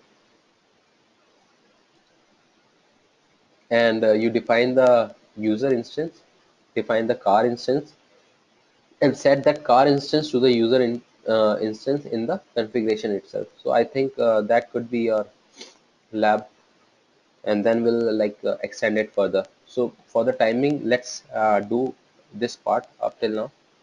So what you will do is that create a workspace, define a user class. What is the default scope of value? Mikhail is asking a question. What is the default scope of value? Let me just go back to that slide. Okay, okay.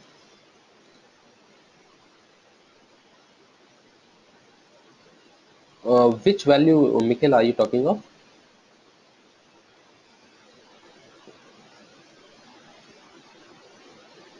Okay, okay. Default scope. It's Singleton.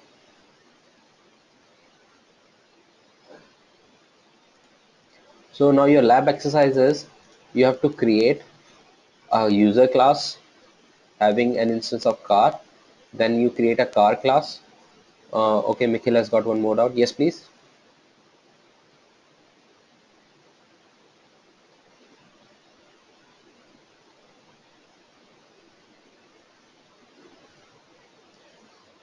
If we have suppose around 50 beans defined, okay, in the bean config, okay,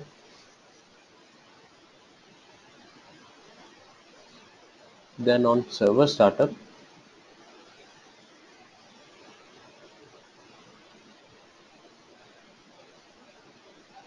all beans would be initialized. Yes, if the lazy init is not true, as Singleton, absolutely.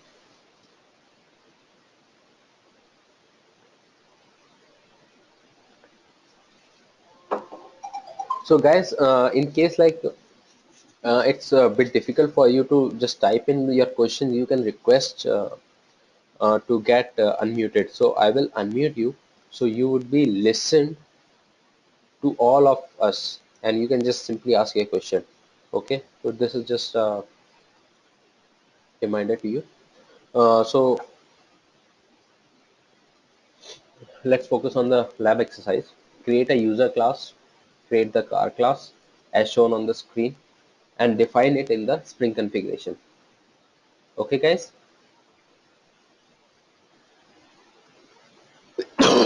Yes, please carry on. So you have, I guess, let me just check how much is left so that accordingly I can give you the time to do it. I think this can be covered as you are done. Spring aliases, BI collections, lifecycle callbacks.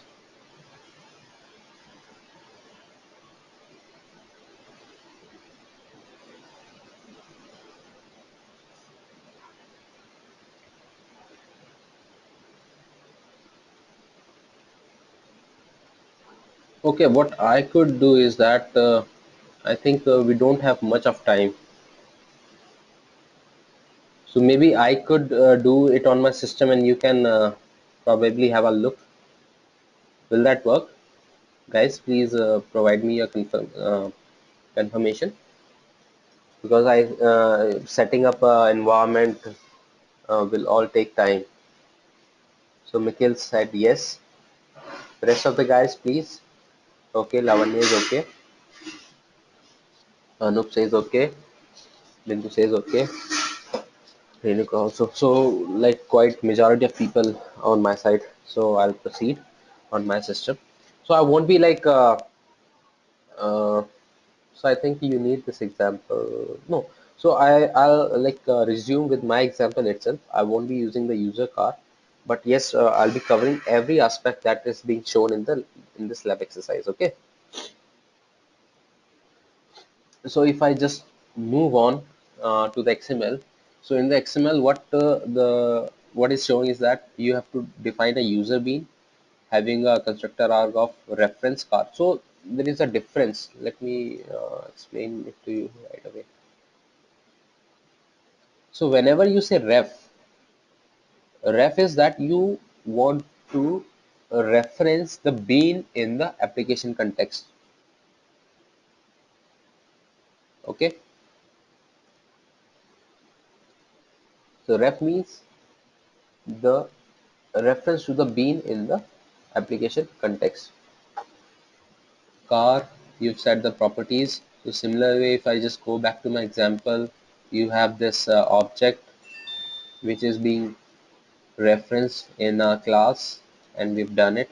So probably we have like covered this exercise, right? We are moving quite good. So like if I just say another example, a string type, so we'll let me show you, because we haven't covered the property name equals to value, because earlier what we were using is property name and the ref, right? We did use the value part, so let me show you that as well. Okay, so let me add a property to my application saying private string app name. Okay, and now I create the setup. Okay, it's set. Now I go back.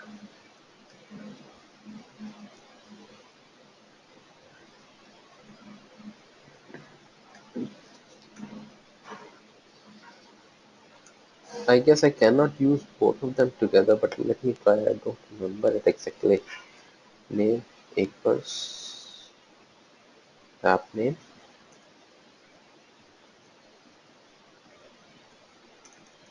value equals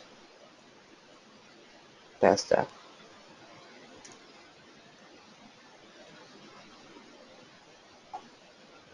Okay, I guess it will work. Let's just check it out. So if I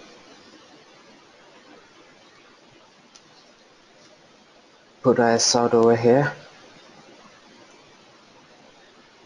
saying the name, app name, and I just do it to a run. So you can see that test name. So if I just command that, you'll see a null coming.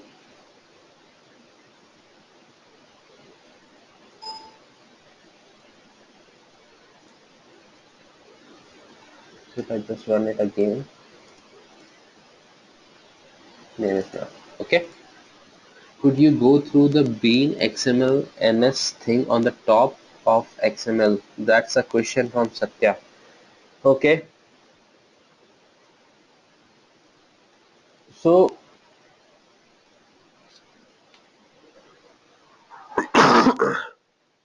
XML NS is a convention in XML word using which you define the XML namespace. So if you could see, if I use a some non-valid attribute, it will complain an error to me. Like say Lalit equals.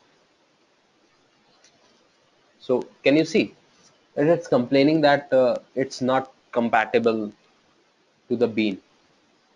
So how is it possible? Because you mentioned that you're using a namespace bean, right? And within that namespace, you have all the information. What are the attributes or the tags that are supported in this configuration file? Satya, does that answer your question?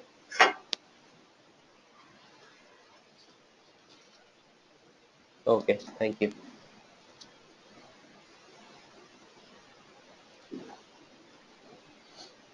So right, we have covered the property value part as well. So let me just see what else is left. Constructor based injection. So we've covered the constructor based injection as well. So what if, like, if I try to say that I put in the wrong index altogether? Let's check that out. So if I say index is 1, I say index is 0. Basically, I'm providing the wrong indexes intentionally to see that how does it have an impact. So what do you think? How about exercise schema location? Yeah, so Satya has a question. How about exercise schema location, right? So whenever you define the XML NS, you have to define the exercise as well. So this is the convention that you have to say that use this namespace, and the definition is located over here.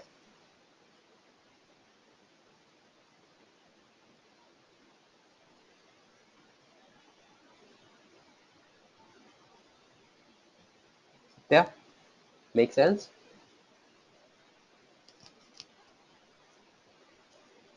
Okay, thank you. Yeah, so where were we? uh, I lost the context. Yes, basically I put the wrong indexes just to check what will happen. So according to you people, what do you think? Will it run fine, or what it will complain for? Anyone?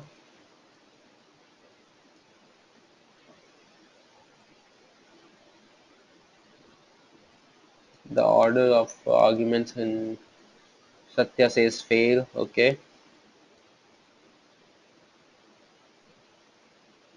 So if I ask you, yeah, Nikhil says not fail. Okay. So it won't work. Bindu says it won't work. Okay. So two on the negative side and one on positive side,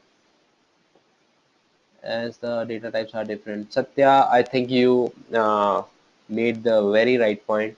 The data types are different. So like you've been working with Java. So when the data types are different, what sort of exception do you get?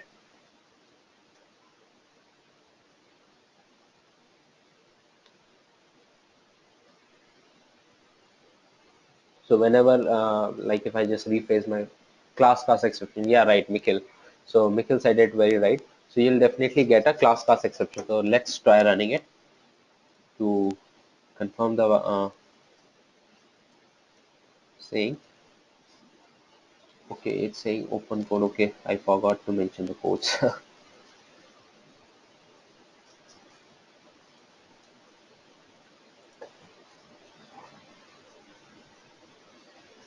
Okay, now I just try again.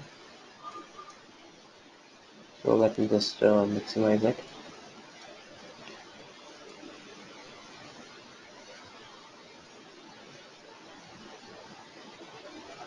Cannot convert the value of type writer to required type reader.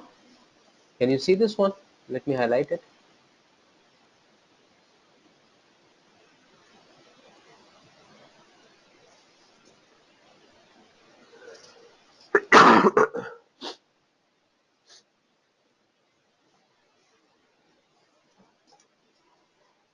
Okay, let me just clear the drawing.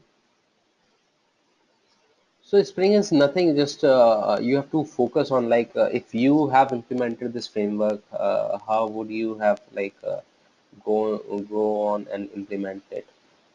So it's just basically following some patterns, object patterns that you probably would have written yourself to provide this infrastructure support, and just it's just avoiding for you to rework on that part. Okay, now let's move on. Injecting objects. Apart from injecting a bean into another bean, we can inject the values for collections. Yeah, so we can instantiate the collections as well from the configuration itself.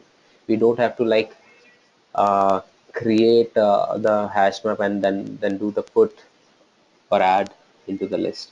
Could you please go back again? Okay, Nikhil, I'm going back. Here I come. Yes, please. I did not get what we were achieving using index. Yeah, so what could probably happen is, if I say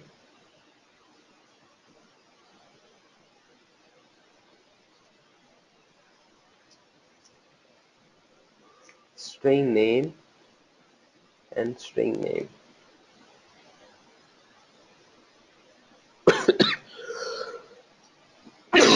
Sorry. Now, whenever you go on the Spring Bean, so when you don't define the indexes, right? So ideally, it will populate in the ascending, like in the order in which the constructor is defined. Okay. So whenever you want to have a tight control that this value, or maybe you could identify easily that index 1 is for name 2 or index 2 is for name 3, so you can easily get the clear view that this name2 has got this value and name3 has got this value.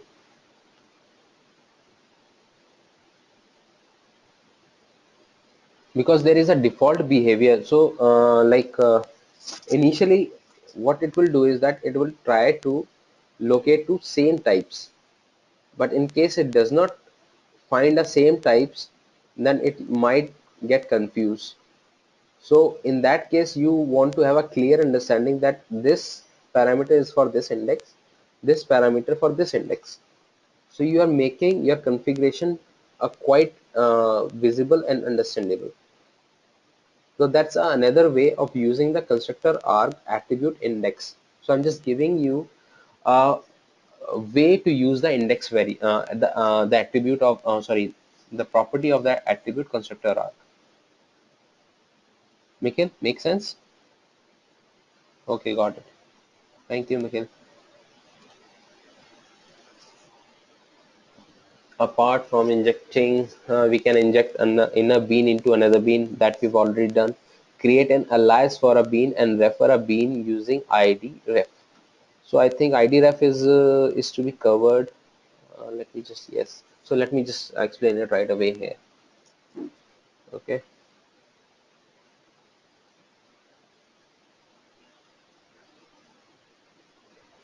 So the only difference between id ref and value, let me just go back.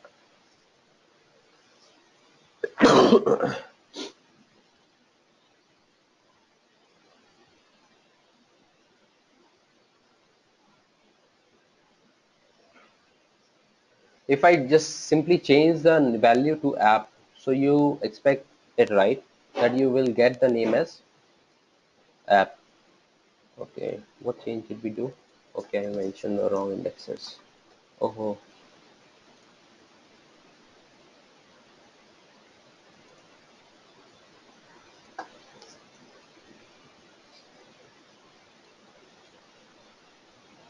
right, it's an app. So if I just do 2, it will now have a app2, right? Now if I just change it, id ref,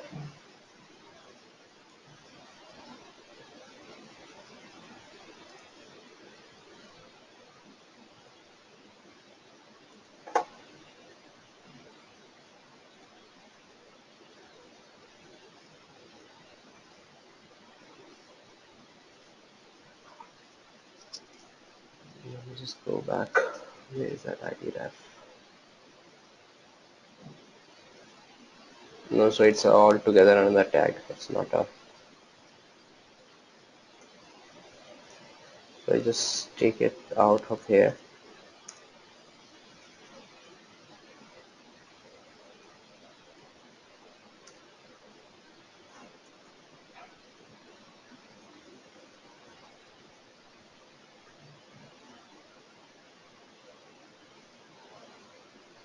Okay. So now app name is a string, and I'm saying that id ref bean app. So what will happen? So id ref is just nothing. It converts into the value itself, but with one more additional requirement. So this way we will have the app name as app itself, and it will run fine, no issue, right? The moment I change it to app2, it will fail because of that additional requirement. Why is that? id ref validates that the bean that you are referring, or the bean name you are referring, do exist in the container or not. Although the bean is converted into the bean name itself, so we are actually using the string value. So using value or the bean is almost same, but id ref comes with an additional feature that it validates whether the given name is associated with a live bean or not. So if app2 is f2 does not exist altogether, it will fail that invalid bean name app2.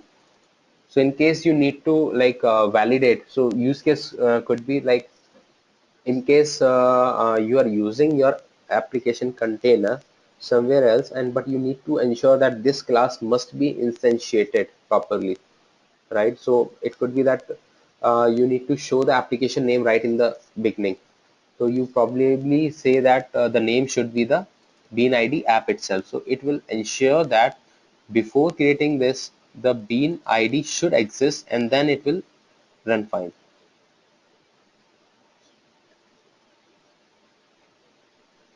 Mikkel request to unmute. Okay, so Mikkel, I'm unmuting you.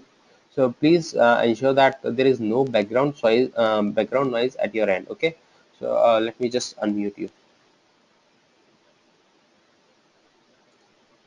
Mikkel. So Mikkel, you are live. Yeah, am I audible? Yes, yes, Mikkel, you are audible.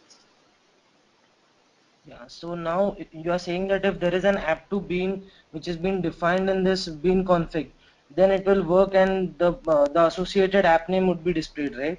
Yes.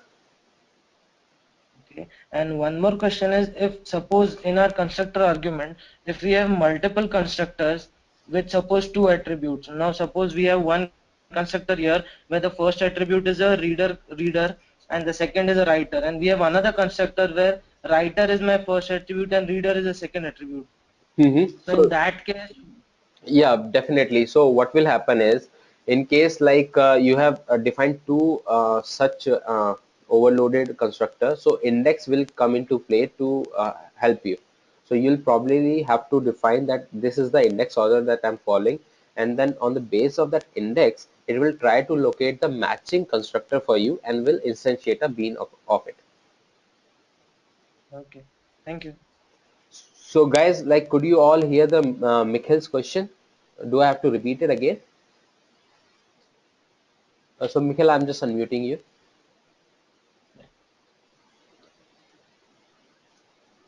So there is no ping on the chat window. So I guess everyone listened to what Mikhail asked, and they don't have any doubt on it. But yes,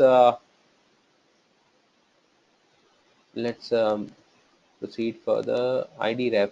So ID ref is clear to you people, right? So it's same as value, but there comes an additional requirement that it validates that the whatever the name you have provided does exist as a bean in the application container. So if I just try to create an app to, so it's not running fine, right? So if I just change it, and if I say I need to create app 2, so this time it should run fine because there exists a bean, right? It worked. Satya has got a question: with IDREF app name will get default bean name. Yes, with IDREF the app name will be the string value of the bean name. Satya, you got me?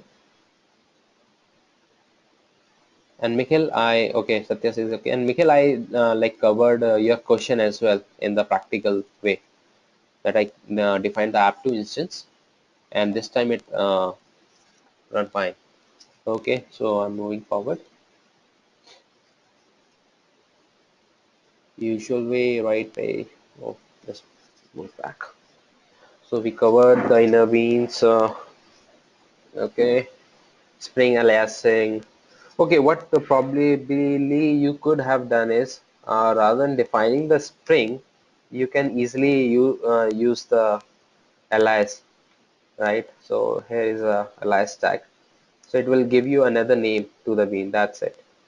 Name equals app and alias app2. Okay.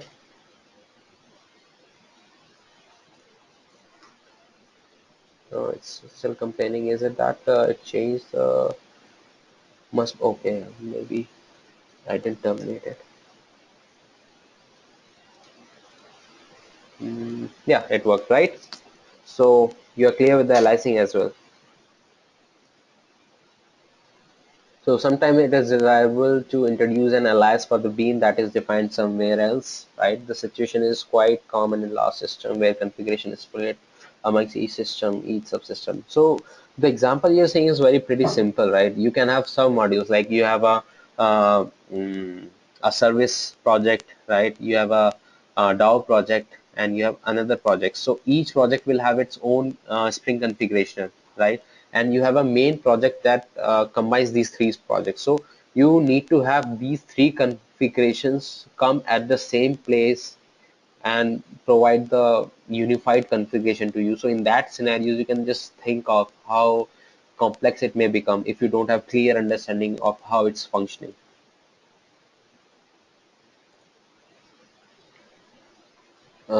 Injecting, so aliasing we've done. Okay, so let's do this example itself, wherein we are just populating the list using the configuration. So let me just introduce a property. So rather than having a app name, let me introduce a list containing a string, and I'll say previous versions.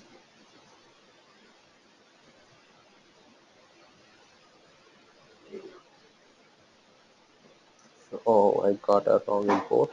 So let me do it all over again. I need to import open list. Okay, and now let me generate the getter setter for it.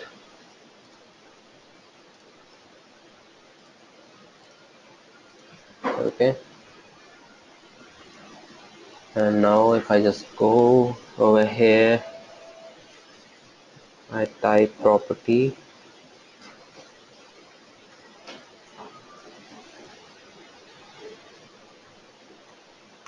Okay,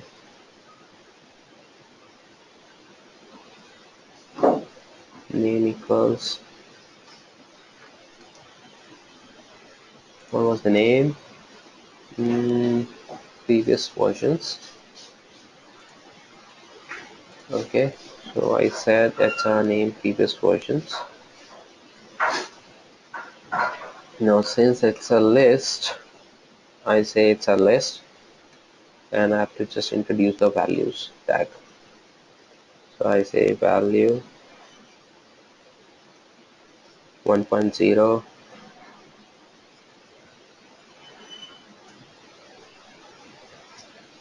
value 2.0. Now let's run it. Oh, I have to change. I have to do some sort of S out to just check whether the fields are populated right manner or not. So what I'll do is I'll say previous version start to string. Okay, let's run it. So you can see that in the list you have got those values. So it's a configurational way of defining or populating the list. Okay,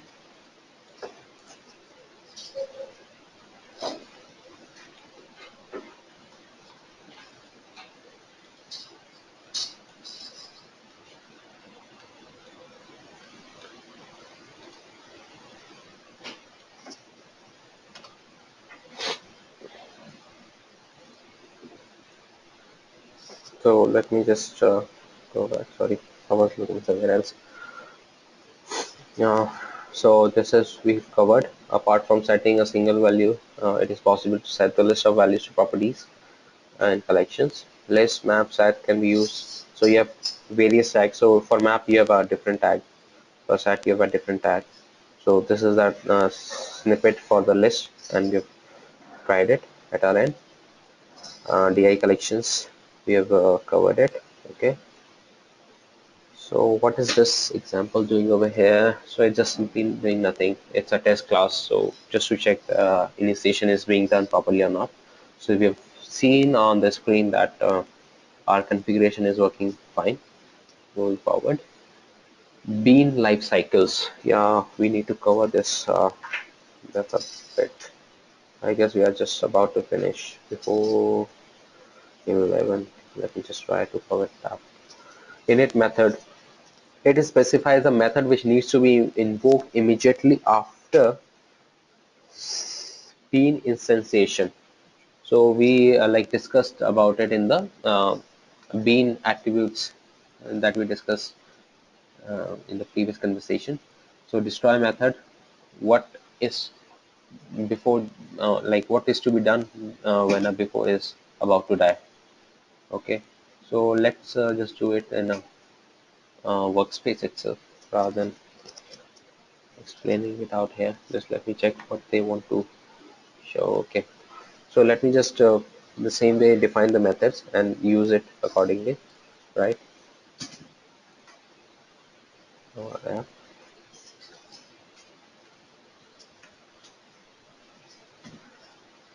Private void my init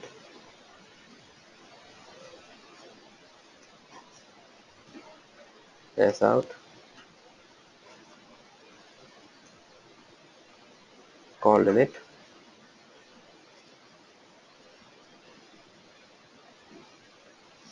Okay,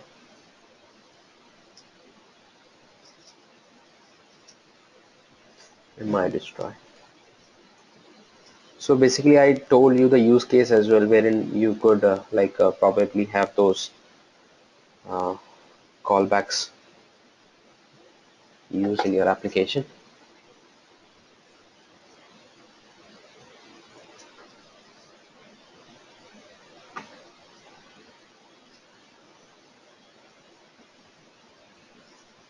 So,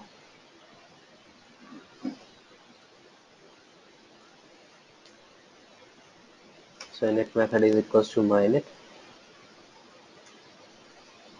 destroy method is equals to my destroy.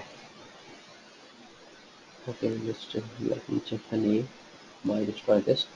So one thing that you have to do to get the destroy method print your message is you have to register a hook.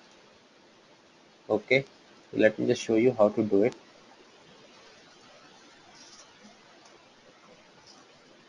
So what you'll do is the register shutdown hook is a part of abstract application context. So you need to typecast this context.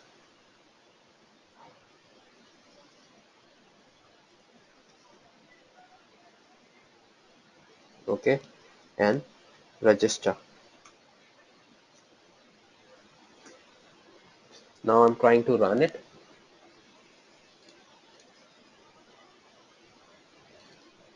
So right, you can see a init function being called, and let's just check one thing as well, just to give you a clear understanding of like how the properties are being set up or what's being done.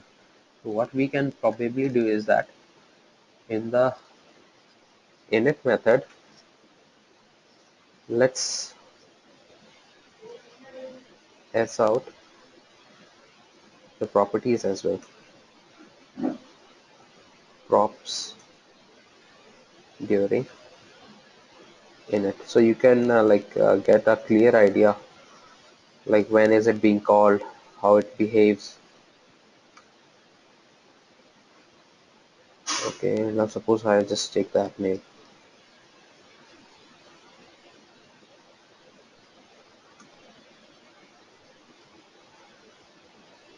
during destroy. Okay, let me just pull out those.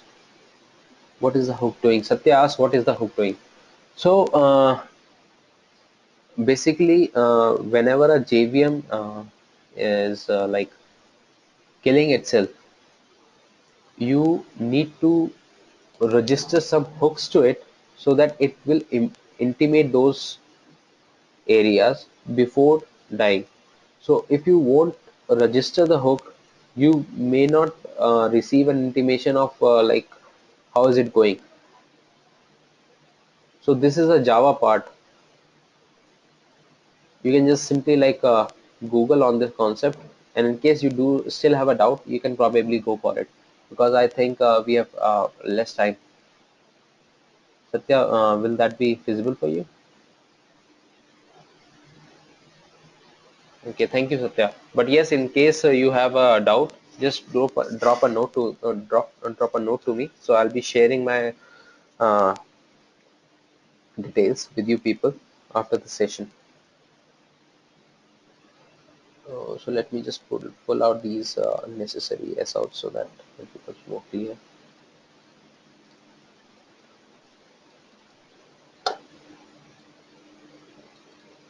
So init is being called after all the properties are set up. As you can see that app2 is already set up when the init function was called, right? And destroy is just invoked when the application context is trying to kill or remove the instance of the bean from the container. Okay, let me just go back to the slide. So we have covered the init part, the destroy part. Okay, the life cycle example we have covered, right? Any doubts on the life cycle example that we have done till now? Any questions, guys? Any doubts? Okay, no response is a good signal. Okay, Mikhail has one question. Yes, please, Mikhail.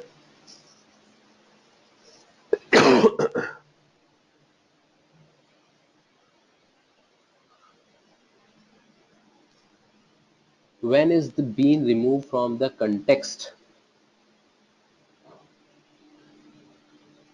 When the application container is destroyed.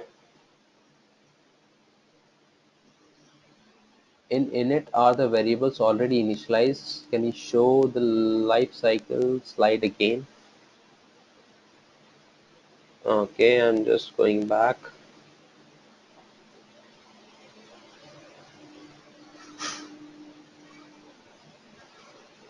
It was after lab or before lab?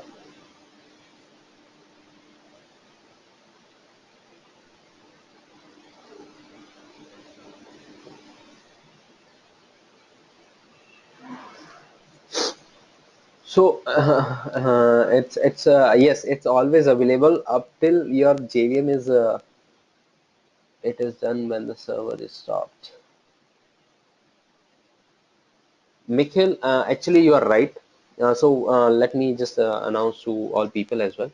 So Nikhil is saying when is the being removed from the context in init, but the application container is always available. So ideally it is done when the server is stopped. So you are absolutely right. So that's the reason why I register the hook back. Because whenever the JVM will be killed, the application container will not exist.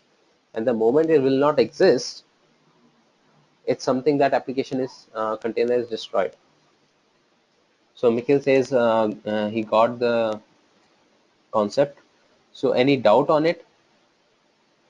Anyone, any question? Or should I just move forward?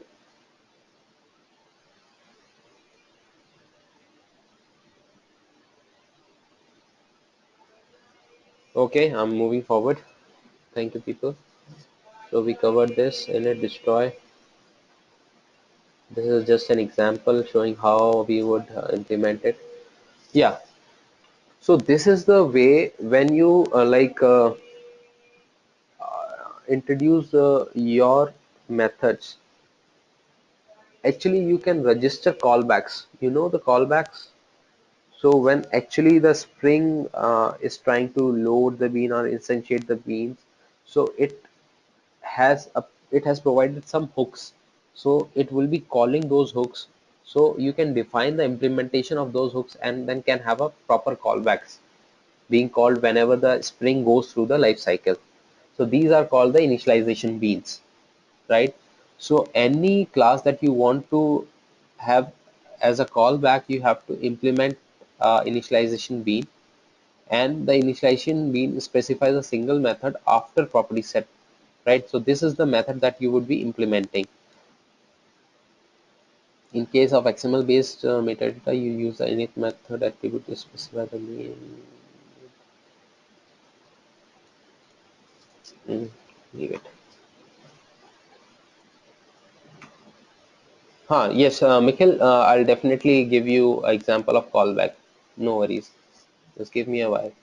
I'm just trying to modify the example that is provided in the screen to my example that I'm showing to you. right from the beginning.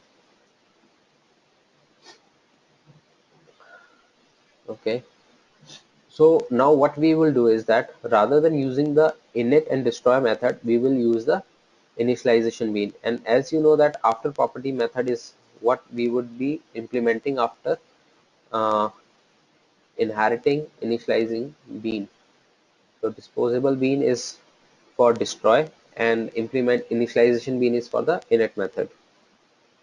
So these two are the beans interface that we will implement for the init and destroy. Okay, so let's do it.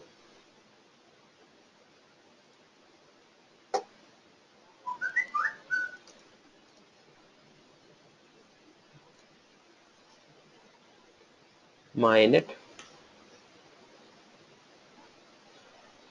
implements initialization bean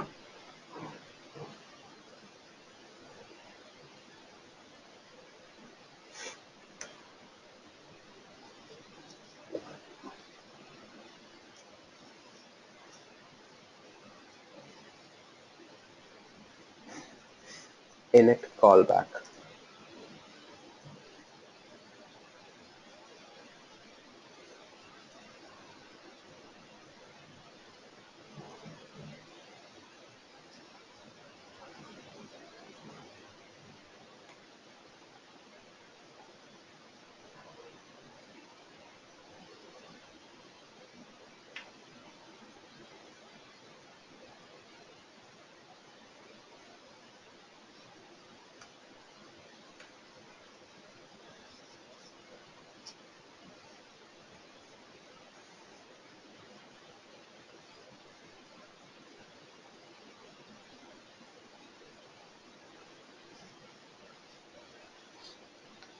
So as per the example, we have defined a class with the initialization bean.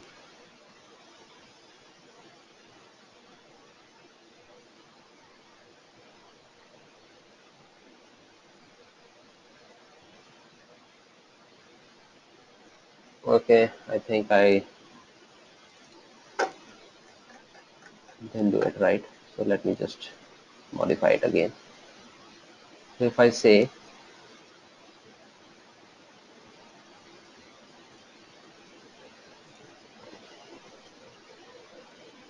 doing it from scratch a bit tedious job, but yes, good for you people.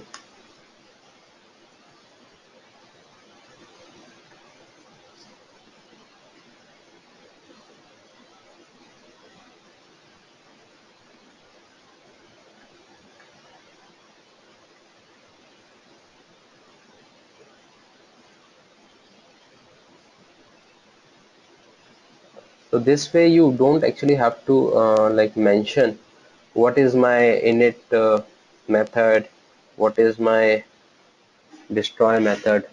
So it will be automatically considered that these are the methods that you want the bean to invoke during the life cycle. So can you see that I've like commented the init and my destroy method that I defined earlier, and now I have got the implementation of disposable bean and initialization bean, right?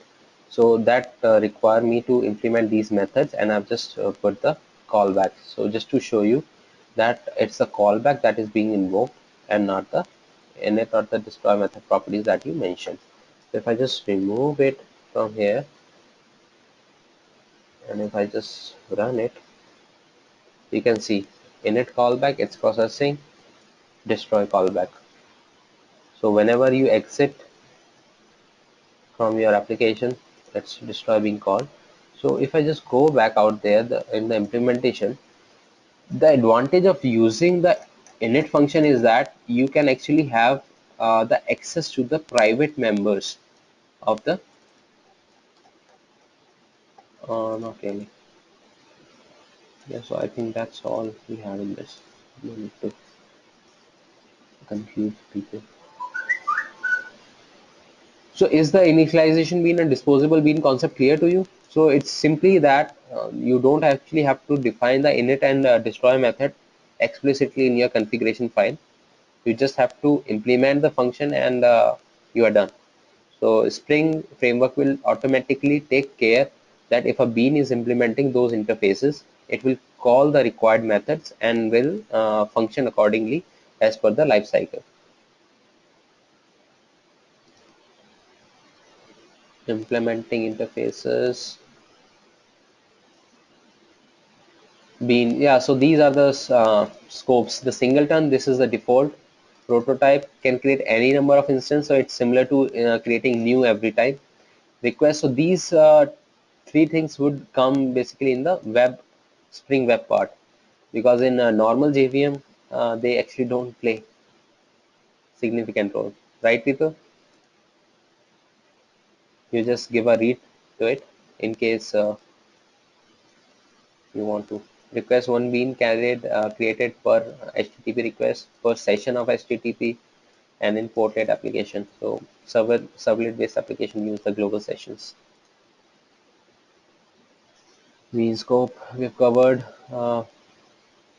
This is Java class with this. So it's just showing the prototyping. I think this is to be covered in this assignment. So let me just show you so that we can just wind up the session. I'm also done at my end. Where is my prototype thing? If I just say scope is prototype,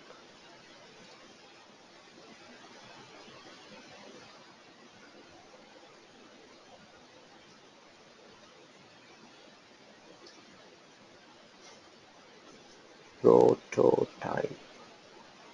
Okay, and if I just go back, actually I should not have deleted compare with local history.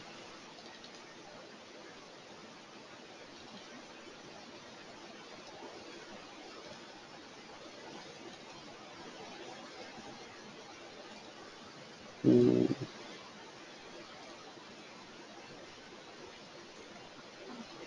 Right, so I'll just bring that code back wherein it is like equating the two instances. So now let's check what will happen, because earlier it was coming as equal.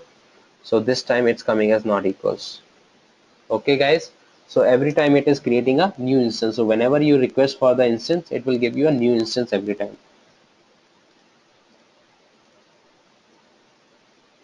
Okay, where's the slide? So what do you mean by wiring? It's same that associating different beans together is known as wiring. So whenever you actually create an object graph, you're familiar with the object graph, right? This object depends on this and this sort of this. So when you essentially do the dependency injection, there is wiring happening between those objects. So this is simply referred as wiring over here. So you have got an assignment because we are about to end the session. So assignment is you have to set up your Eclipse IDE environment with Maven and Spring. So for those who don't feel comfortable using Spring Maven, you can simply add the dependent jars as an external jar. And in case you have doubt, just drop a note to me, or we can just simply take it up in tomorrow's session and complete the assignment number 1 in LMS. So in LMS, you just simply have to go, and this is the assignment, right? Well, we could have gone for the quiz as well, but I guess there is no time. But if you people are interested, we can take up the quiz. Practice example that are completed in the module. So whatever like the examples that you've seen in the slide, you can do it yourself, right? After setting up the environment. So pre-class for your next class is that you have to learn about expression language, just like touch base yourself what is all about. Understand the inheritance is Java and understand Java annotations and their purposes. So this is the pre-work that you have to do for your next session tomorrow. And this is the assignment that you have after your class, right? And like for the next class, you would be understanding the auto wiring bean. So it's more on the annotation side, right? How we use annotation to do the dependency injections and auto discovery of the beans, because there is a convention over the configuration. So by default, it will look out for the same name, then followed by same type. So it's a hierarchy in which the beans are actually resolved in the application container, and we would be covering the expression language itself. Okay, so to conclude the today's session, so we've learned a higher overview of what Spring Framework is, how it can help you, and what are the various important concepts that you have to remember while using the Spring Framework. So, do you have any doubt you would like to clarify from me, guys? Any doubts, any questions? Okay, so I take it as a green signal to close the session. But yes, before that, please provide the feedback, because it's thank you, Mikhail, for the confirmation. He says more questions.